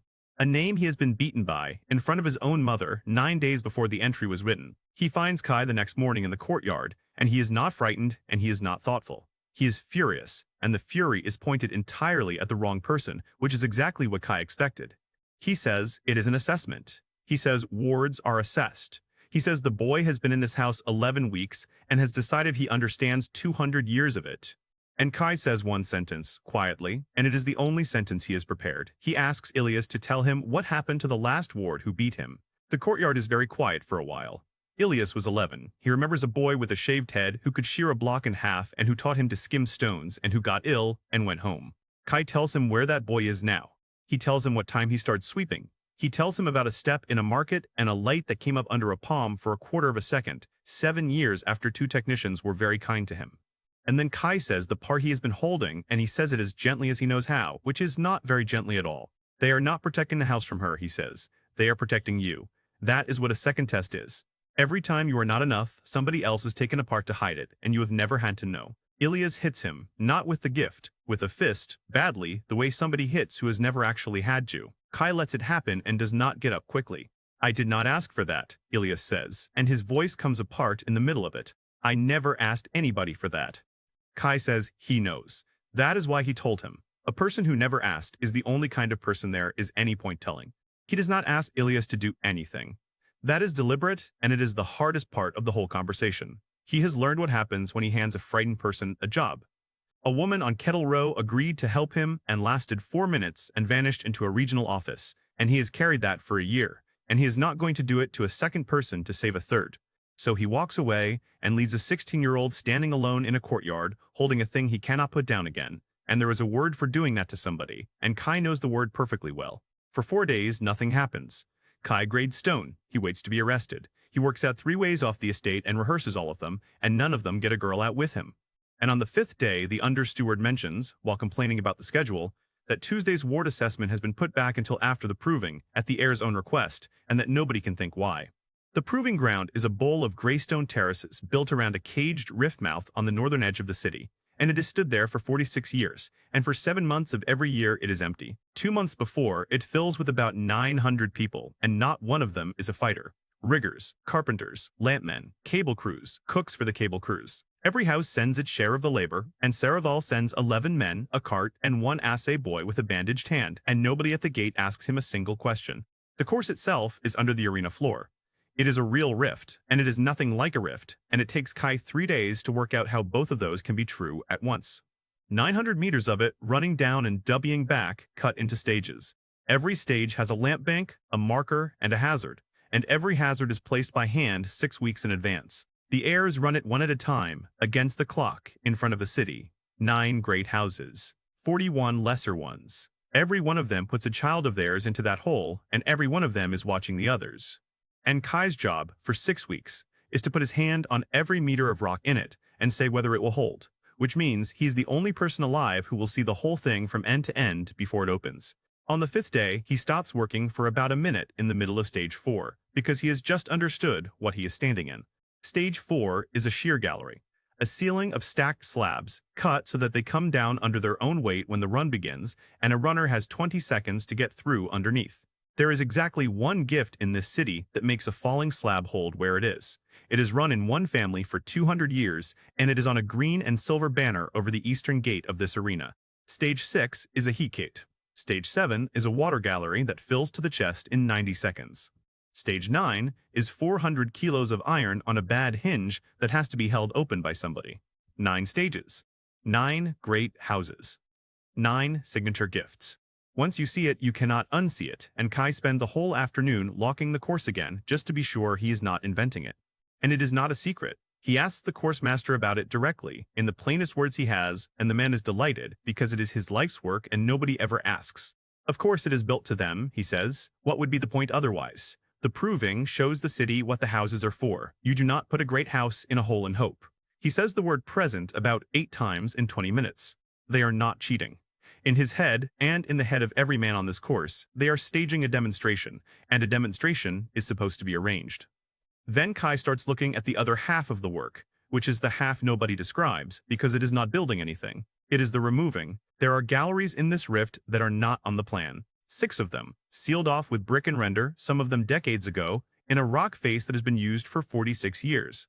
There is a lower level that fills with water on its own, and is pumped continuously for 6 weeks by 4 engines that cost more than the whole rest of the build. And in the roof of the 8th stage, there is a vent that goes up into the raw rift, and it is plated over with iron, and the plate is bolted from this side, and it is not on the plan either. Kai sits down on a cut block in stage 8 with a lamp, and works out what all of it has in common, and it takes about 10 minutes, and then he sits there for another hour. Every single thing they have taken out of this rift is a thing that no gift on that list can answer. Bad air, dark water, loose ground, a ceiling that comes down in the wrong order. They have not built a test of who is fittest. They have built a room in which 9 specific answers are correct, and then removed every question that does not have one of those answers. And Kai understands, sitting on a block under an iron plate, that he does not have to sabotage anything at all. He does not have to add 1 hazard or move 1 slab. He only has to stop them taking things out. 6 brick walls, 4 pumps, and 1 iron plate, and the proving becomes exactly what it has been telling the city it was for 46 years. Then he makes himself sit back down and say the other half of it out loud in an empty gallery because he promised a woman in a shelter that he would not lie to himself. 50 children go into this hole.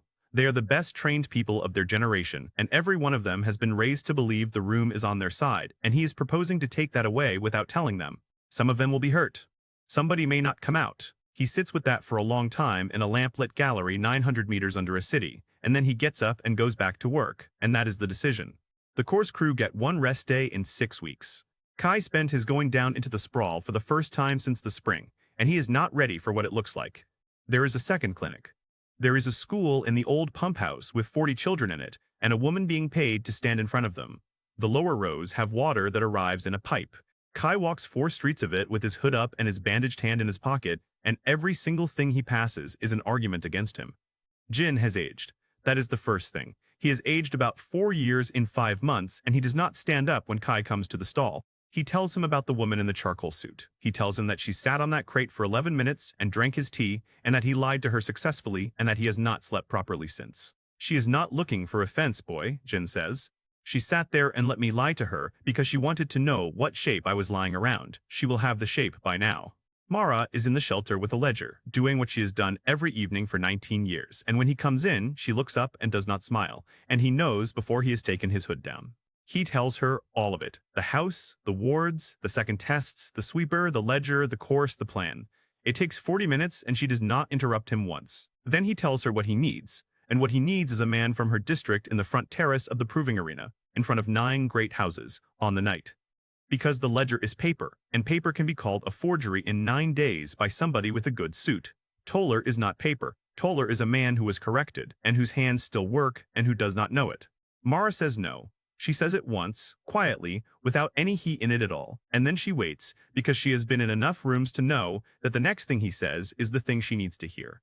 He argues. He is good at it. He lays out the wards and the thousands of names and the fact that this will happen again next year and the year after in every district in the city. And Mara lets him finish, and then she takes him through her own ledger, page by page, which is the worst 40 minutes he has had since a reactor. 41 people held after the market spill. 9 weeks without power in the lower rows. 2 of the men who were held did not come back to work afterwards, and 1 of them did not come back at all. That was your last one, she says. You won.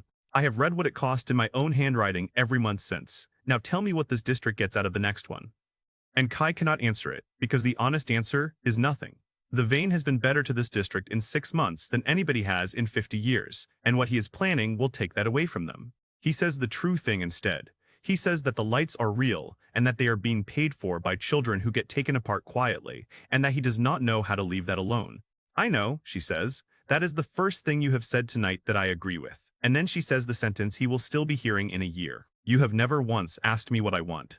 You come down here and tell me what is coming, and then you tell me what I should do about it, and you have been right every time, and it is still not the same as asking. And Kai sits in a shelter he grew up under, and finds that he has nothing at all to say, because she is describing the exact thing he did to a woman on Kettle Row, and to a boy in a courtyard 4 days ago. She lets that sit. Then she closes the ledger and says she will give him one thing, and that it will not be the thing he asked for, and that he is going to accept it and be grateful. She will go to the sweeper herself, not Kai. She will sit down with him and tell him the entire truth, all of it, including the part where it might take his quiet life away from him and give him nothing back. And then Toller will decide, not Kai, not her. If the man says no, that is the end of it, and Kai will find another way or he will fail, and either of those is better than what he was about to do. It takes her 4 days. Kai is not there for any of it, and she does not tell him afterwards what was said, and he has learned enough this year not to ask.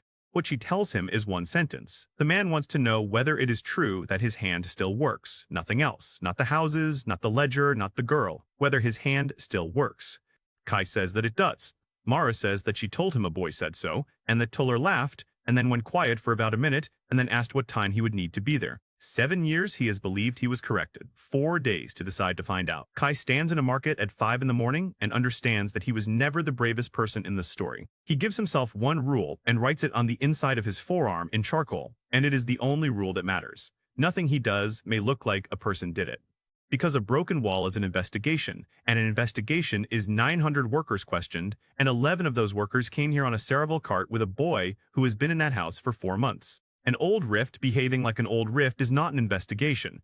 It is a maintenance report that somebody files in the spring and nobody reads. The 6 sealed galleries take him 3 weeks. He does not break a single one of them open. He finds the 2 courses of brick that are carrying the whole wall, and he works those seams, and he leaves the rest alone. A chisel and a wooden mallet, muffled in a rag, for 4 hours a night with one working hand. The mortar comes out about the width of a fingernail and goes back in as dust and spit and gray water. When he has finished with a wall, it will hold a man leaning on it. It will hold for weeks. What it will not hold is 900 meters of rock shaking under 50 runs in one evening. He sleeps 4 hours a night for 3 weeks. He is 19 days into it before he realizes he has stopped being frightened of being caught, and the day he realizes it, he makes himself take a night off, because that is how people get caught. His left hand does not heal. It is not going to. 2 fingers sit half-closed and will stay that way, and everything he does now takes both arms and twice as long, and he has stopped noticing that too. On the 11th night, a lamp man comes down the gallery 3 meters from where he is kneeling, and Kai lies flat behind a spoil heap for 7 minutes with his heart going, and then goes back to work. The 4 pumps are a different problem, because a pump is a machine, and machines are checked by people who understand them, and he is not going to outthink an engineer about his own engine. So he does not touch the pumps. He goes down to the sump they draw from, which nobody looks at because it is a hole full of dirty water. 6 nights of carrying spoil down in a bucket and pouring it in slowly, a little at a time, upstream of the intakes, in the amount that a slow collapse in an old gallery would put there anyway.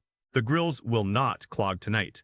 They will clog under continuous running at some point in the 2nd or 3rd hour of a long evening, in the order the engineers themselves would predict if anybody asked them. The iron plate over the vent in stage 8 is the one he thinks about longest, because it is the only thing on this course that could kill everybody in it, rather than one person at a time. Above it is raw rift, unworked, uncut, and full of the cold blue air that a prepared course spends 6 weeks pretending does not exist. He decides, on the 4th night, to leave 3 of the 8 anchors alone. He works the stone around the other 5, not the bolts. A bolt that has been touched is a crime. Rock that has quietly given up around an anchor is 46 years of a working rift. 5 out of 8 will let go under load. 3 will hold. The plate will sag and hinge and open a hand's width, and it will not fall on anybody, and he checks that arithmetic more times than he has checked anything in his life. And then there is stage 4, and stage 4 is the one he does nothing to at all, and it is the worst thing he does. 3 of the slabs in that ceiling are laddered through. They will not come down in the order the cut says. They will come down early and out of sequence, and the licensed man's machine cannot see it because it is inside the stone. It is his actual job to write that down. It takes one line on a sheet, and the crew would recut it in a day, and nobody would ever know he had been the one to catch it. He writes clean, and signs it, and hands it in. And that is the first outright lie he has told in 4 months inside that house. And it is the only one that could kill somebody. 2 days before the proving a licensed assayer walks the whole course with a machine, as he has done for 11 years, and Kai walks at 3 paces behind him carrying his case. The machine is good. It is better than Kai at some things, and he has never pretended otherwise. It reads every wall he has worked on, and it says every one of them is sound. Because they are sound. That is the whole of it. A scanner tells you what a wall is doing now. Nobody has ever built a machine that tells you what a wall will decide to do after 4 hours of a city jumping up and down on top of it. The course is sealed on the last night. The lamps are set, the markers are hung, the water level is checked, and 900 people go up the shaft and out into the city to sleep. Kai walks it once more on his own, from the mouth to the last marker, and touches nothing, and does not use the lamp. 6 walls, 4 intakes, 5 anchors, and 3 slabs. Every one of them is now a thing. This rift is going to do by itself, and there is no version of the next 2 days in which he can take any of it back. The city stops for it, not the towers, the whole city. Shops close at noon, the haulers stop running, and there is not a screen anywhere in the Sprawl that is showing anything else. They have put a screen up in the East Market, on the wall above the fish stalls, and by the middle of the afternoon, there are 2,000 people standing in that alley who will not move for 6 hours. In the front of that crowd, on a crate, with a broom he did not put down because he did not know what else to do with his hands, is a man who sweeps this market at 4 in the morning. The houses come in from the eastern gate in order of seat, and the crowd on the terraces knows every banner, and roars for some, and does not roar for others, and the difference is the whole politics of this city in one sound. Kai watches it from the crew pit, which is a trench of scaffolding under the eastern terrace, where 900 workers sit through the entire evening in case something breaks. It is the worst seat in the building, and it is 30 meters from the course mouth, and he has spent 6 weeks earning it without anybody noticing he was earning anything. The Cereval party is 11 people. 9 of them are family. One of them is a boy in a deep green coat who has not slept, and who looks up at the terraces once and then does not look up again. The 11th is a girl of 13 in a white and gray uniform, in the ward line, standing up very straight, because tomorrow evening a house is going to read her name out in front of the entire city. She finds him. 30 meters, 10,000 people, and she picks a hooded boy out of a trench full of workmen in about 4 seconds, because she has been finding people in crowds since she could walk.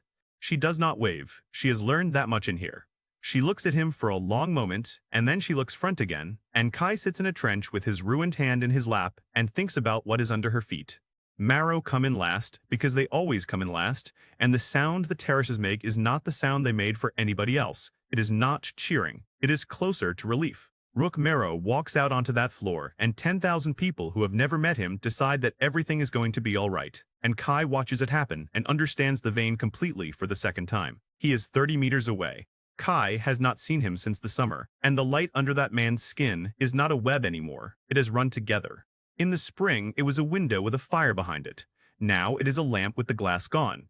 Kai sits in a scaffolding trench with his mouth dry and does the sum, and does not like the answer at all. Nobody else in this building can see it, not 1 of 10,000. There is a man on that floor being applauded by an entire city, and the only person present who knows what is happening to him is a hired boy with a broken hand. Later, in the dark under the terrace, 2 men in crimson coats stand 4 meters from the crew pit and have an argument in the voices people use when they think the noise is covering them. One of them wants him withdrawn. The other says that a Marrow withdrawing from approving would be discussed in this city for 20 years and that the family will not hear it. And then one of them says, the thing that Kai will carry down into the dark tomorrow. Then run him early, get him through it while he can still finish. Kai does not sleep. He sits in the crew pit through the night with 900 men snoring around him and goes through the course in his head, stage by stage, the way he has every night for 3 weeks. 6 walls, 4 intakes, 5 anchors, 3 slabs, and 50 children, most of whom he has never met, who have been raised since birth to believe the room is on their side. He tries very hard, sitting there, to find the version of himself that does not do this. He gets as far as a girl in a white uniform and a market sweeper on a crate, and then he stops trying. At 4 in the morning, the lamp crews go down to light the course, and Kai goes with them, because the assay boy always goes with them, and he is the one who knows where every marker sits. And when he comes back up at 7, the eastern terrace has been cleared, and there are 2 people standing at the top of the crew steps who do not belong to any work crew in this building. One of them is the course master, holding his plans, looking irritated in the way of a man who has been told to make his morning available. The other is a woman in charcoal, with straight black hair cut in a short, neat bob, holding nothing at all, looking down into a trench of 900 workmen with the patience of somebody who has done this before. Kai has never seen her face. He has spent a year building a picture of her out of paperwork and other people's fear, and it turns out she looks like a woman waiting for a tram. She is holding a list. He can see it from 30 meters. It is not a long list, and she is going down it, one name at a time, and the crew are lining up to be counted because that is what you do when somebody official asks. 900 men line up along a scaffolding trench at 7 in the morning because a woman with a list has asked them to, and not one of them asks her what authority she has, because she did not seem to think it needed saying. She is not checking 900 men. Kai works that out in the first minute. She is walking the line, and she is stopping at about 1 man in 40, and she is stopping at the young ones. 2 questions. Which district? Who hired you? She says thank you and moves on, and by the time she has done it 7 times, every man in that trench has relaxed, because it is obviously nothing. Kai stands in the line with his hood down and his hands at his sides, and runs the whole thing in his head in about 4 seconds, and every route out of it is closed. He cannot run. The arena is sealed for the day, and there are guards on every gate for the houses, not for him, which makes no difference at all to a boy trying to get through one. He cannot lie. His card is real, and it is in his pocket, and it says the district he grew up in, and a false answer that is checked in an afternoon is worse than a true one. And every true answer he has is the answer she is looking for. His district. An unlicensed hire. A great house. 11 weeks. He is the shape she has spent 9 days cutting out of 41,000 names. So he does the only thing left, which is nothing. He stands in a line with 900 men and lets his face do what it has done since he was 6 years old, which is to be the face of somebody not worth remembering. The man in front of him is a rigger from the Northern Yards who is 20 and cheerful and answers both questions in about 9 words and is thanked and released.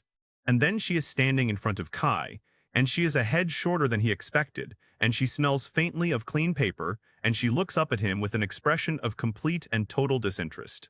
She opens her mouth to ask which district, and 30 meters up the trench, a man with a rolled plan under his arm loses his temper and starts shouting a job title across 900 people. He wants the assay boy. He wants him now. He has been told to have the course walked before the doors open, and there is one person in this building who has had his hands on every meter of it. Every head in the trench turns. Kai does not move, because a boy who volunteers himself out of an interview is a boy who has something to be interviewed about. The rigger beside him does it for him. He points at Kai and says helpfully, at volume, that he is right here. And Vance turns her head and looks at him properly for the first time. Thin, 16 or so, pale eyes, and a left hand that is a mess of scar and does not quite close, which is not in any description she has ever written, and which she files anyway because she files everything. The course master shouts again. Behind him, on the terrace above, 4 people in crimson have come out into the morning light and are waiting, and one of them is not waiting well. Vance looks at the terrace. Then she looks back at Kai.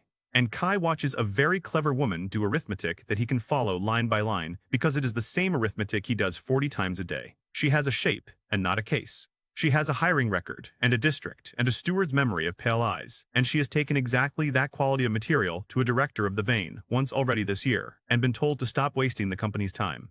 And on the terrace above her, the head of the first house of the vein is standing in the cold, waiting for a boy to come and carry a lamp. Nobody in this city delays that woman for 400 anomalies. Not a retained investigator with a new badge and a private file and 2 years of being right in writing. So she steps aside. She does it with perfect courtesy. She says, "Go on then," and she does not say it warmly, and Kai walks past her close enough to touch. 2 seconds. That is the whole of their first meeting. It is the 3rd time this year that she has been correct and moved out of the way of somebody with a better letter, and she will remember all 3 for the rest of her life. Kai climbs the crew steps with his heart going and does not look back, and behind him, a woman with a short list takes a pencil out of her pocket and writes for about 12 seconds. A district, a house, a hiring date, and, in her own careful hand, 4 words that are not in any file anybody else has ever seen. Burn scar, left hand, recent. She does not follow him. She goes and finds a seat on the eastern terrace, 3 rows back from the course mouth, where she can see everybody who comes out of that hole and everybody who goes into it. Kai reaches the top of the steps with a lamp being pushed into his good hand and a course master hissing at him to hurry, and looks up, and there is a woman in crimson standing 4 meters away, waiting for him. On the morning of every proving, the head of the Zane walks the course. It is 46 years old as a tradition and about 6 minutes long, and it exists so that the city can be told afterwards that she did. Kai has been in the same room as Power before. He has been thrown across a yard by it. He has never stood 4 meters from it while it decided whether to notice him. She goes down the shaft first, which surprises him. And she does it without holding anything, in a gown, on wet iron rungs, and does not slip. The course master talks for the first 2 stages. He is good at it. He has done it 7 times, and he has a rhythm, and she listens to all of it with genuine attention and asks 2 questions that are better than his answers. At stage 4, she stops under the slab ceiling and looks up at it for a while, and Kai stands 3 paces behind her holding a lamp over 3 stones that are laddered through and are not on any sheet. He does not breathe for about 4 seconds. Nothing in his face moves. He has had a great deal of practice, and the practice is the only reason he is still alive at the end of that minute. Then she asks the course master a question about the cut order, and he answers it, and she says it is well done, and moves on. And Kai follows with the lamp and finds that his legs work. At stage 6, she asks the course master to go ahead and check the lamp bank, which is a polite way of removing him, and then she turns round and looks at the boy with the light.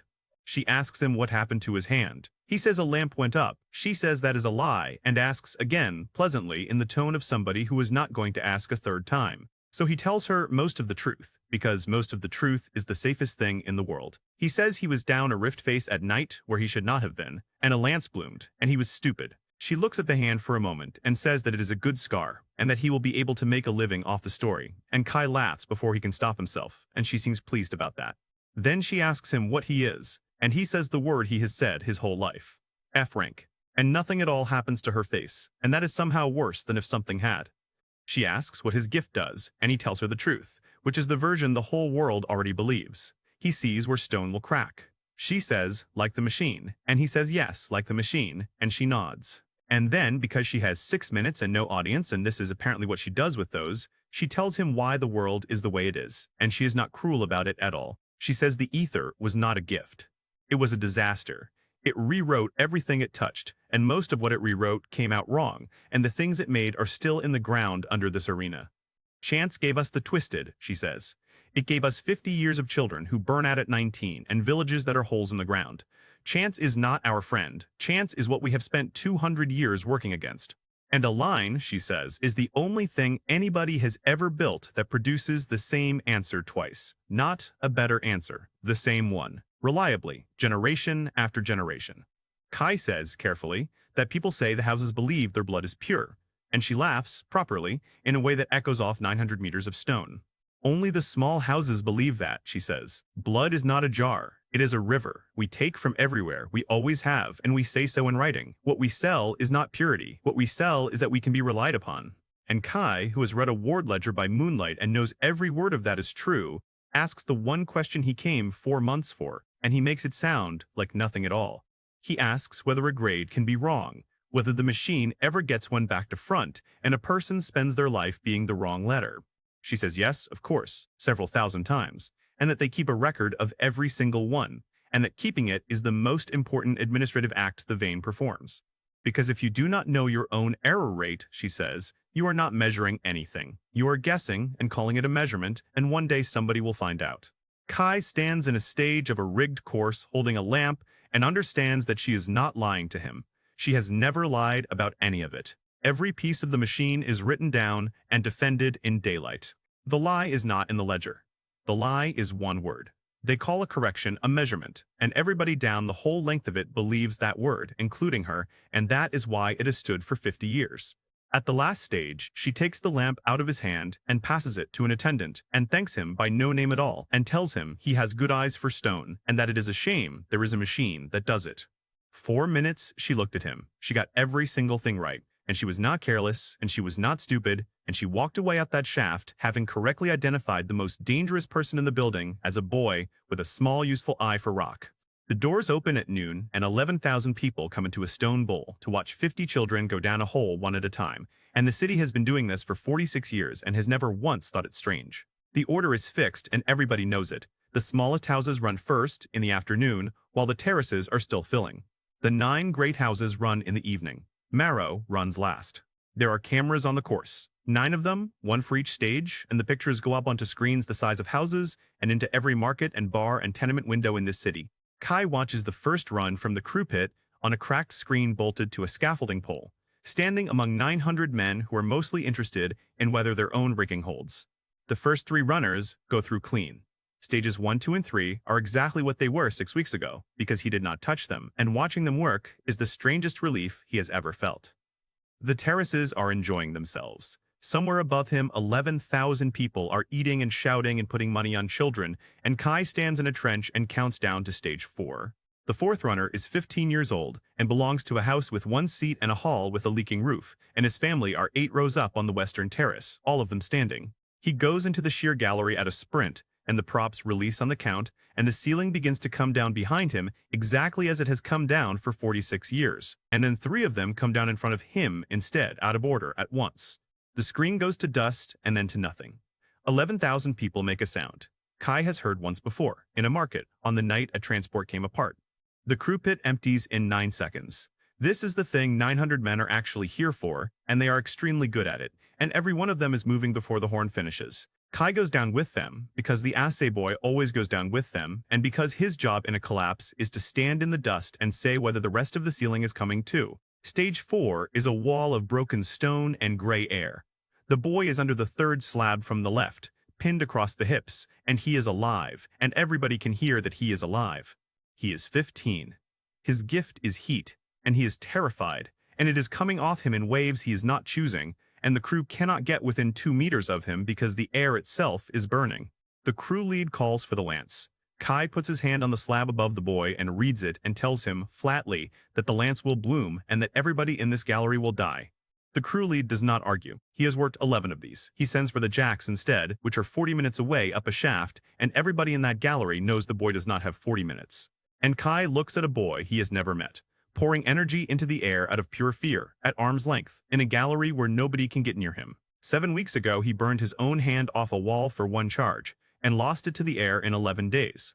There is a gift discharging 2 meters in front of him, and it is the only thing in this world his weapon can eat. So he crawls into it. 2 meters of air that is burning, on his elbows, with the relic held out in front of him in a hand that does not close properly. It takes about 4 seconds. 4 seconds is a very long time to be inside something like that, and he loses most of the skin on his forearm and both eyebrows and the rest of the left glove. And the relic drinks it. Not white this time. A deep, angry orange, packed in tight, and the air around the trapped boy goes cold and ordinary, and the boy stops screaming out of sheer surprise. Kai has about 9 seconds before the crew reach them, and he does not spend any of it thinking, because he has been reading this slab since before it fell. There is a point in that stone, a hand's width from the boy's hip, and it is not a crack, and it is not the middle, and everything that slab is carrying runs through it. He puts the boy's own fire into that point at a range of about 30 centimeters, and 4 tons of stone splits into 2 pieces along a line nobody could have drawn. The crew are on them 4 seconds later, and they see a slab in 2 pieces and a boy who is free, and they do what crews do, which is drag both of them out by the arms and worry about the geology afterwards. Except that on the way up the shaft, the boy who has just lost the use of his legs takes hold of Kai's sleeve with a grip that hurts and says, "I saw it. You had a gun. You shot the rock." He says it 11 more times before the physicians get him to the surface. He has a concussion and a crushed pelvis, and he has been screaming in the dark for 6 minutes, and nobody writes any of it down. The boy from the small house with the leaking roof will live. He will not walk. His family come down onto the arena floor and are not allowed past the physicians, and 11,000 people watch them not be allowed. The proving stops for 51 minutes. It has stopped before, twice in 46 years, both times for weather, and there is a procedure for it. And the procedure is being followed by people who are very good at their jobs. The course master runs his inquiry on the floor of stage 4 with a lamp in his hand, and 11 of his own crew standing round him. And he is furious, and he is entirely honest, and he is looking in the right place. The cut order on those slabs was wrong. That is a fact, and it is written in the stone, and anybody can see it. 3 of them were laddered through and came down early, and a cut crew is supposed to catch that. So he sends for the assay sheets, and they are brought down, and there are 2 of them for that stage. The licensed man's machine record, and the sheet signed by a boy with 1 working hand. The machine record says clean. It says clean because the machine was right, on that day, about the surface of a stone it was pointed at. Kai signed the same word underneath it, and the 2 sheets agree perfectly. An inquiry that finds 2 independent assessments agreeing does not go looking for a liar. It goes looking for a cut crew, and it finds one, and the foreman of that crew loses 40 years of work in about 4 minutes. Kai stands 7 meters away, with his burnt forearm wrapped in somebody else's shirt, and watches a man be destroyed for a thing that Kai did, and does not say 1 word, and will remember the man's face for the rest of his life.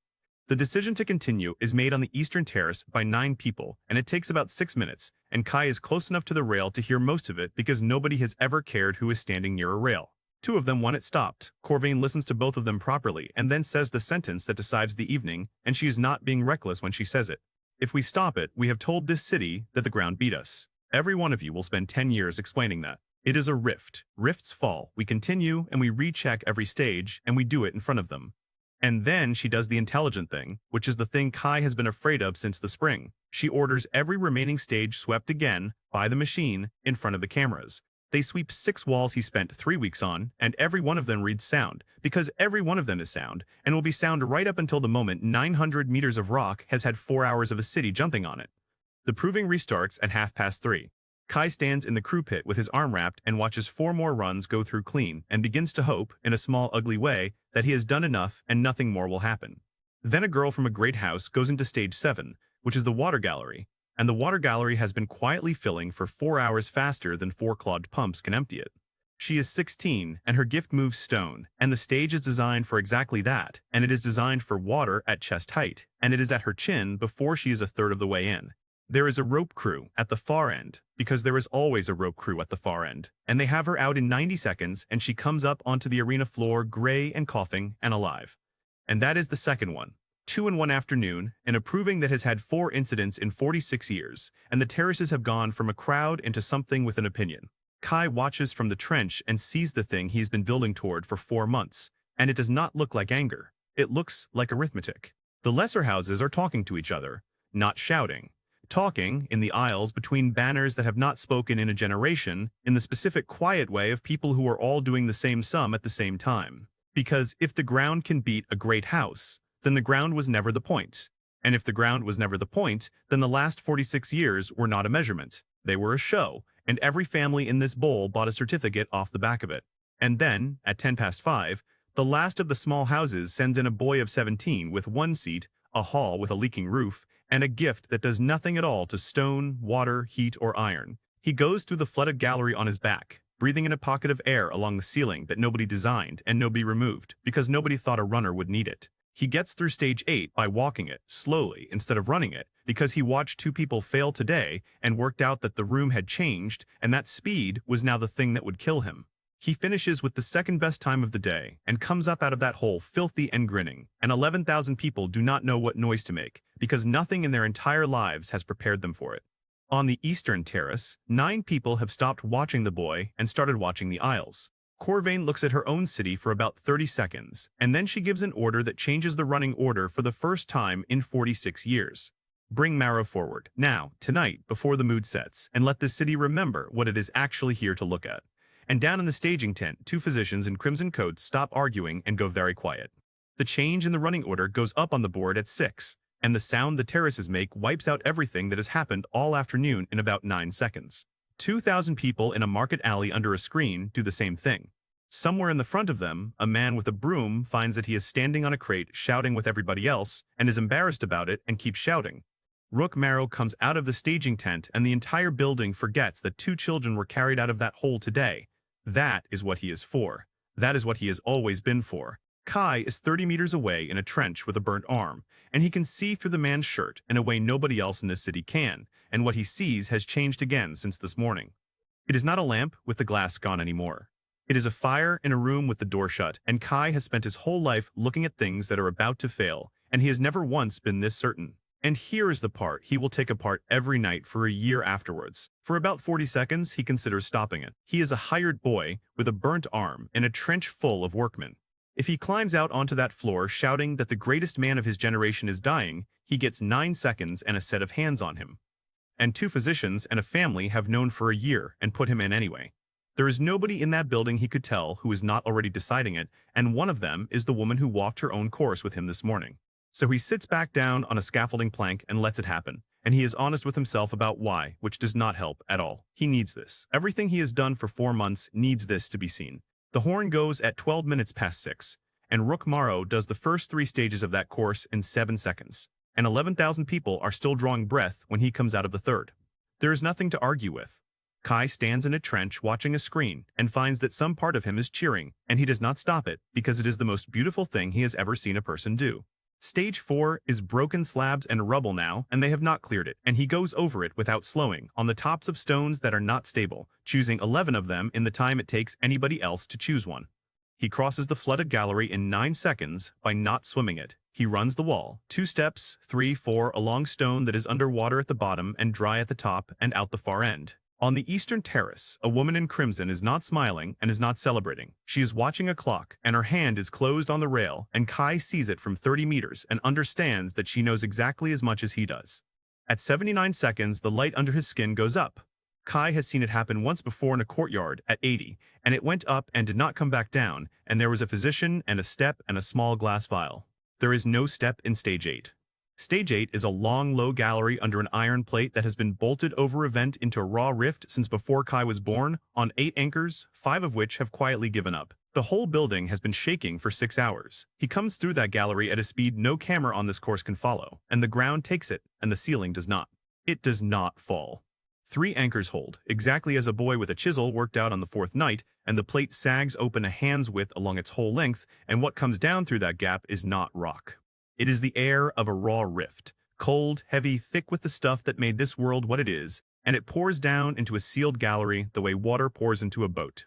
Every diver in the Sprawl knows what that air does. You do not run in it, you go slow, you go low, and you get out, and the one thing you never do is make your body work harder. And Rook has never been in a raw rift in his life. Every rift he has ever entered was prepared for 6 weeks by 900 men. So he does the thing he has done since he was 4 years old, which is to go faster. He is at the far marker in under 3 seconds, and he is already on his knees when he gets there. He gets up. That is the part the city will talk about for 20 years. He gets up twice, in front of 11,000 people, and every screen in every district, and the second time, he gets about 4 meters. The sound in that arena when he goes down the second time is not a sound Kai has heard before, and he has been in a market when a transport came apart, and in a shelter on the night a reactor burned. 11,000 people making no noise at all. Every screen in this city showing the same picture, a man on his face in blue fog, and nothing in the gallery moving except the air. The rope crews get 12 meters into Stage 8 before the first of them goes down on one knee, and they drag each other back out, and the crew lead stands at the mouth of it shouting for breathing gear that is 4 hours away. And in a scaffolding trench under the eastern terrace, a boy who has spent 3 weeks putting a chisel into old mortar stands up, and knows exactly what has to happen next, and knows he cannot do one single part of it by himself. The problem is not lifting anything. Kai works it out in about 4 seconds standing on a scaffolding plank, because it is a problem about air, and air is the one thing every diver in the Sprawl understands before they can read. Rift air is heavy. It pours down, and it lies in the bottom of a hole, and it does not go anywhere at all unless you give it somewhere to go. And there are 6 sealed galleries in that course, and Kai knows exactly where every one of them is, and he knows to the centimeter which 2 courses of brick are holding each one up, because he spent 3 weeks on his knees taking the mortar out of them. 2 of those walls are on the low side of Stage 8. Open them, and there is a downhill, and the air goes into it, and a gallery clears in 90 seconds instead of never. He can get one of them. He has a length of scaffolding pipe and a very good idea of where to hit, and he is 16 and F rank, and it will take him about 7 minutes with a bad hand. The man on the floor of Stage 8 does not have 12 minutes, so Kai does the thing he has spent 4 months avoiding, which is to need somebody. There are 11 people on that arena floor with a gift that shears stone. 9 of them are Cereval, and 8 of those are adults who would have a hired boy taken off the floor in 9 seconds for speaking to them. The 9th is standing on his own at the rope line in a deep green coat, watching the screen with both hands over his mouth, and he has not spoken to Kai since the morning in the courtyard. Kai walks straight out onto the floor of the proving in front of 11,000 people, and nobody stops him because he is carrying a scaffolding pipe and is filthy, and a filthy boy with a pipe is obviously staff. He says 8 words. He says there are 2 sealed galleries below Stage 8, that the air will run out of them downhill, and that he cannot open one of them fast enough on his own. Ilias says the only sensible thing, which is that he is a B rank, and that his hands are a 10th of what a real Cereval hand is, and that everybody in his own house knows it. And Kai says the truest thing he has said all year. You do not have to be strong, you have to be in the right place. I will tell you where the place is. They go down together, and nobody stops them either, because one of them is a house heir, and heirs are allowed on their own course, and the other one is carrying his pipe. The lower gallery is not full of rift air yet. It is coming, and it is coming down the slope toward them, and they have perhaps 4 minutes before this is the second body in the news tomorrow. Kai puts his good hand on the first bricked arch and finds his own work, and it is exactly where he left it, and there is something obscene about how useful it is. He marks it in chalk. Not a spot. A short line, 1 brick long, a meter off the floor, and he tells Ilias that everything above that line is being carried by everything below it, and that he must not push. He must let go of it. Ilias has been trained since he was 5 to put his hand on stone and force it. Nobody has ever told him to do the other thing, because nobody in his house has ever needed to be that precise about anything. It takes him 3 tries. On the third one, 2 courses of 200-year-old brick stop holding, and 4 square meters of wall comes into the gallery in one piece, and the sound of it is enormous. And the air moves. It moves the way water finds a drain, and Kai stands in a gallery under a city and watches a slope of luminous blue fog pour away downhill into a hole that was bricked up before he was born.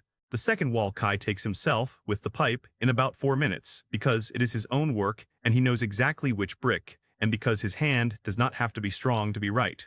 Stage 8 clears in about 90 seconds. The row crews are into it before the dust has settled, and there are 11 of them, and none of them have any idea why the air went. Kai reaches him first because he is nearer, and he goes down on his knees on the stone beside the strongest man of his generation, and he looks, because looking is the only thing he has ever been able to do. The light under the skin is not one thing anymore. It has come apart into threads again, and the threads are going out one at a time, from the edges inward, and Kai has seen that pattern before in a wall that has already gone. He is alive. He is going to be alive tomorrow and the day after. What he is not going to be, ever again, is the thing 11,000 people came here to look at. And Rook, who is not fully conscious and has no idea where he is, gets a hand around the wrist of the boy kneeling over him and says 4 words in a voice like gravel. The gravel. East Drive. He met a servant on a garden path at dawn 10 weeks ago and asked him his name and worried about the gravel on a drive. And it is the last coherent thing he says for 2 days, and Kai has to be pulled off him by the crew. They bring him up out of that hole on a stretcher, into the worst silence this city has ever made, and every camera in the building follows him. And walking behind the stretcher are a house heir in a torn green coat and a filthy boy with a pipe. The arena does not empty. 11,000 people stay in their seats for 2 hours after the last stretcher goes out, because the rolls have not been read, and nobody in that bowl can imagine going home before the rolls are read. Kai is put out of the way with the rest of the crew, and nobody asks him anything, because 2 boys walking behind a stretcher is not a fact that anybody in that building has time to be curious about tonight. At 9 o'clock, Lady Corvane walks out onto the floor of the proving on her own, with no attendants and no paper, and stands where the runners start. Kai has been in the presence of powerful people who were frightened. This is not that.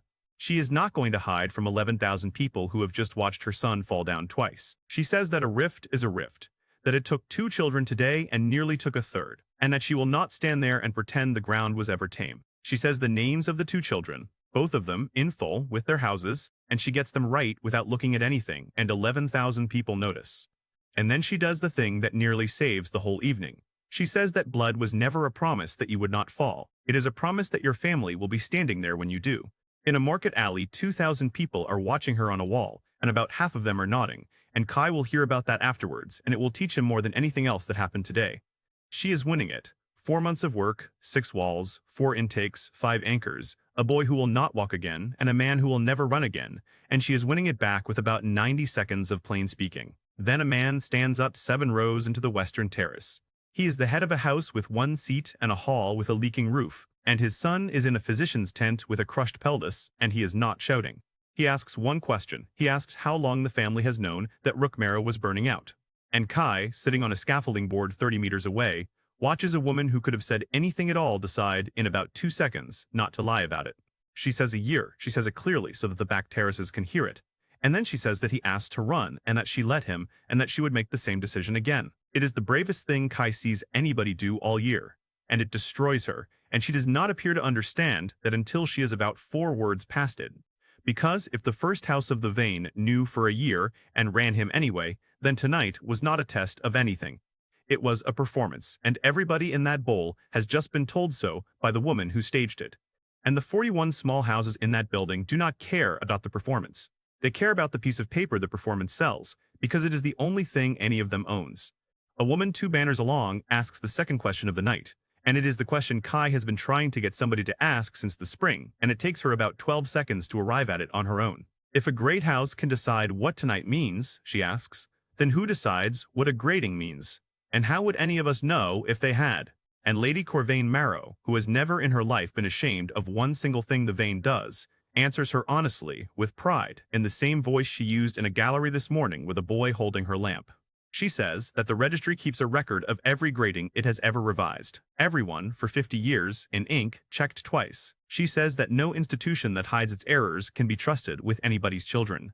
Kai sits on a scaffolding board with his mouth slightly open. He has 9 sheets of shorthand under a floorboard in a servant's room 40 kilometers away, and he has just watched her hand it to them herself, out of nothing but self-respect. The woman in dark colors says the only possible next sentence. Then let us read it. Tonight, here. And there is no answer to that which does not take apart the sentence Lady Corvane has just been applauded for. She has spent 40 years telling the city that the Vane does not hide its errors, and she meant every word of it. Every house holds a copy of its own entries. That is not a secret. It is a filing rule, 160 years old, and every archivist in that building has known it since they were apprenticed. 11 of them are sent for. They come in over the next 4 hours, in cars, out of 41 cold halls, carried by old men and women who have never once been asked for them. They are read out loud on the arena floor at 2 in the morning, by lamplight, to about 4,000 people who have refused to go home, and the reading takes until dawn, and nobody stops it. No rolls are read that night. Not one house presents a ward. There is a girl of 13 in a white and gray uniform standing in a line on the arena floor at 3 in the morning, whose name is never called at all, and that is the first time in her life that has ever been good news. The reading finishes at 20 past 6 in the morning with about 900 people still on the terraces. And then somebody asks the only question left, which is how many?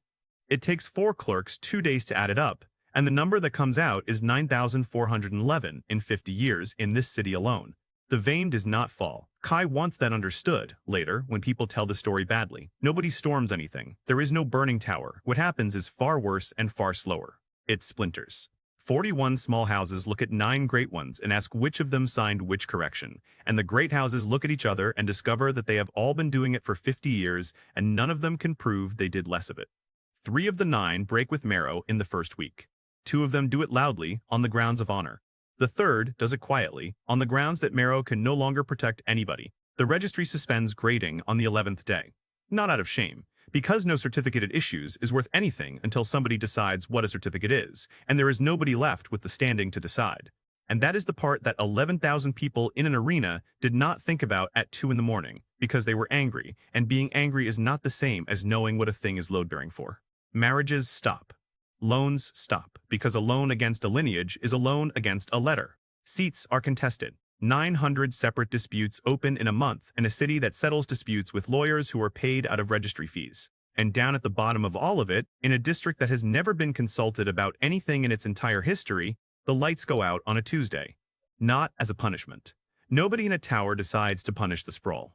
The contractor who ran the Lower Row substation was paid quarterly out of a fund administered by an office that has stopped existing. The clinic closes on the 14th day. The physician stands in the doorway for a whole afternoon explaining to a queue that he has not been paid in 6 weeks and that he has a family, and every person in that queue tells him they understand. They do understand. That is what Kai cannot get past. There is not one villain anywhere in the whole collapse, and it takes about 5 weeks to undo everything the Vane did in 6 months. The school in the old pump house lasts longer because the woman teaching in it keeps turning up for nothing for 9 weeks, and then her own children need feeding, and it closes too. On the 22nd night, there is a riot in the East Market, and it is not political. 300 people go through the front of a grain store because the grain store has stopped extending credit. 11 people are hurt, 2 of them badly, and one of those is a boy of 9 who was standing in a doorway watching, and the clinic that would have taken him is padlocked. Mata opens the shelter for the first time in 7 months, and it is full inside 4 days, and she does not say one word about any of it to anybody. Bly stays. That is the thing Kai does not expect and cannot fit anywhere. The district steward stays for 11 weeks after his salary stops and works harder than he has ever worked in his life. He writes to 4 different offices about the substation. He gets the grain store to reopen by standing surety with money he does not have. He is, on any honest accounting, the best thing that has happened to this district in 50 years. And in the 12th week he is recalled, because the office that appointed him has been dissolved, and he goes round the whole district saying goodbye to people by name, and about 200 of them come to the boundary road. Kai stands at the back of that crowd with his hood up and watches 400,000 people say goodbye to the most effective man who ever administered them, and understands exactly what he has done and to whom. The retesting starts in the spring, run by 3 of the small houses jointly, because somebody has to, and nobody trusts anybody else to do it alone. 9,411 names. They get through 600 in the first year. 2 of the 600 are dead, and 1 of them cannot be found, and 11 of them refuse to come. It is not justice. Nobody is compensated. A man who has swept a market for 7 years does not get those 7 years back because 3 small houses have set up an awning in a square. Kai goes down into the shelter on a wet night in the 9th week with no plan and nothing to offer, because there is nowhere else in this city he has any right to be. It is full. Every pallet, and the floor between the pallets, and the dry corner where they put the ones with the worst coughs, and every face in it is a face he grew up next to. He has spent 4 months telling himself that he was doing this for a girl in a white uniform and a man with a broom. Standing in that doorway, he finds that the sentence has stopped fitting in his mouth. At the far end of it, under the last lamp, a woman with gray-streaked hair and 19 years of ledgers looks up and sees him, and she does not look away, and she does not come over. She lets him stand there for about 4 minutes. Then she comes down the length of the shelter and hands him a bucket, and he works until 3 in the morning without either of them saying anything at all. When it is quiet, she sits down on an upturned crate with her ledger and does not open it, and tells him to sit down as well, and he does. She does not shout. He has known this woman for a year and a half, and he has never once heard her raise her voice, and it has never once been necessary. She opens the ledger. She has been keeping it since the lights went out, in the same hand she has used for 19 years, and she reads it to him the way she read numbers off-ranked tags in a market once. The boy of 9 from the grain store, who will not use his left arm properly again.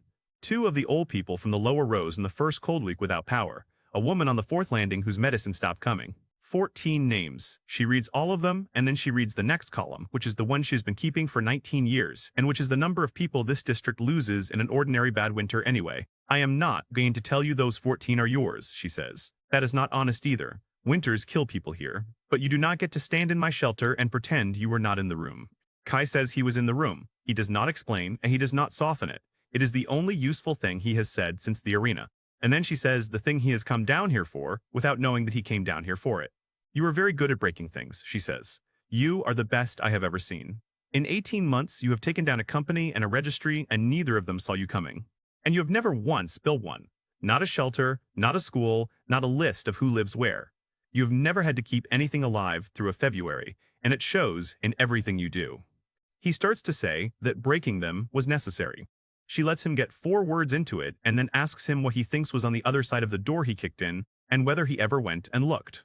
The honest answer is that he did not. He worked out how to take the vein apart for 4 months, and he did not spend 1 single hour working out what the district would eat when it was gone. Next time, Mara says, and she says next time as a statement of fact rather than a hope, you will come and tell me what you are going to knock down, and I will tell you what has to be standing underneath it first. She finds him 2 nights later, and she does not do it in a shelter or a stall or anywhere with people in it. She does it on Kettle Row at a noodle counter on the 3rd stool. Kai walks into that alley and sees a straight black bob and a charcoal suit at his counter, and understands, in about 1 second, that she chose the location, and that the choosing was the message. He could run. He works out the 4 ways in the time it takes him to breathe once, and then he walks up the alley and sits down on the stool beside her, because a person who runs from Vance is a person who has confirmed something. She does not arrest him. She has no authority to arrest anybody anymore because the office that issued her badge has been dissolved for 11 weeks and nobody has told her what she is.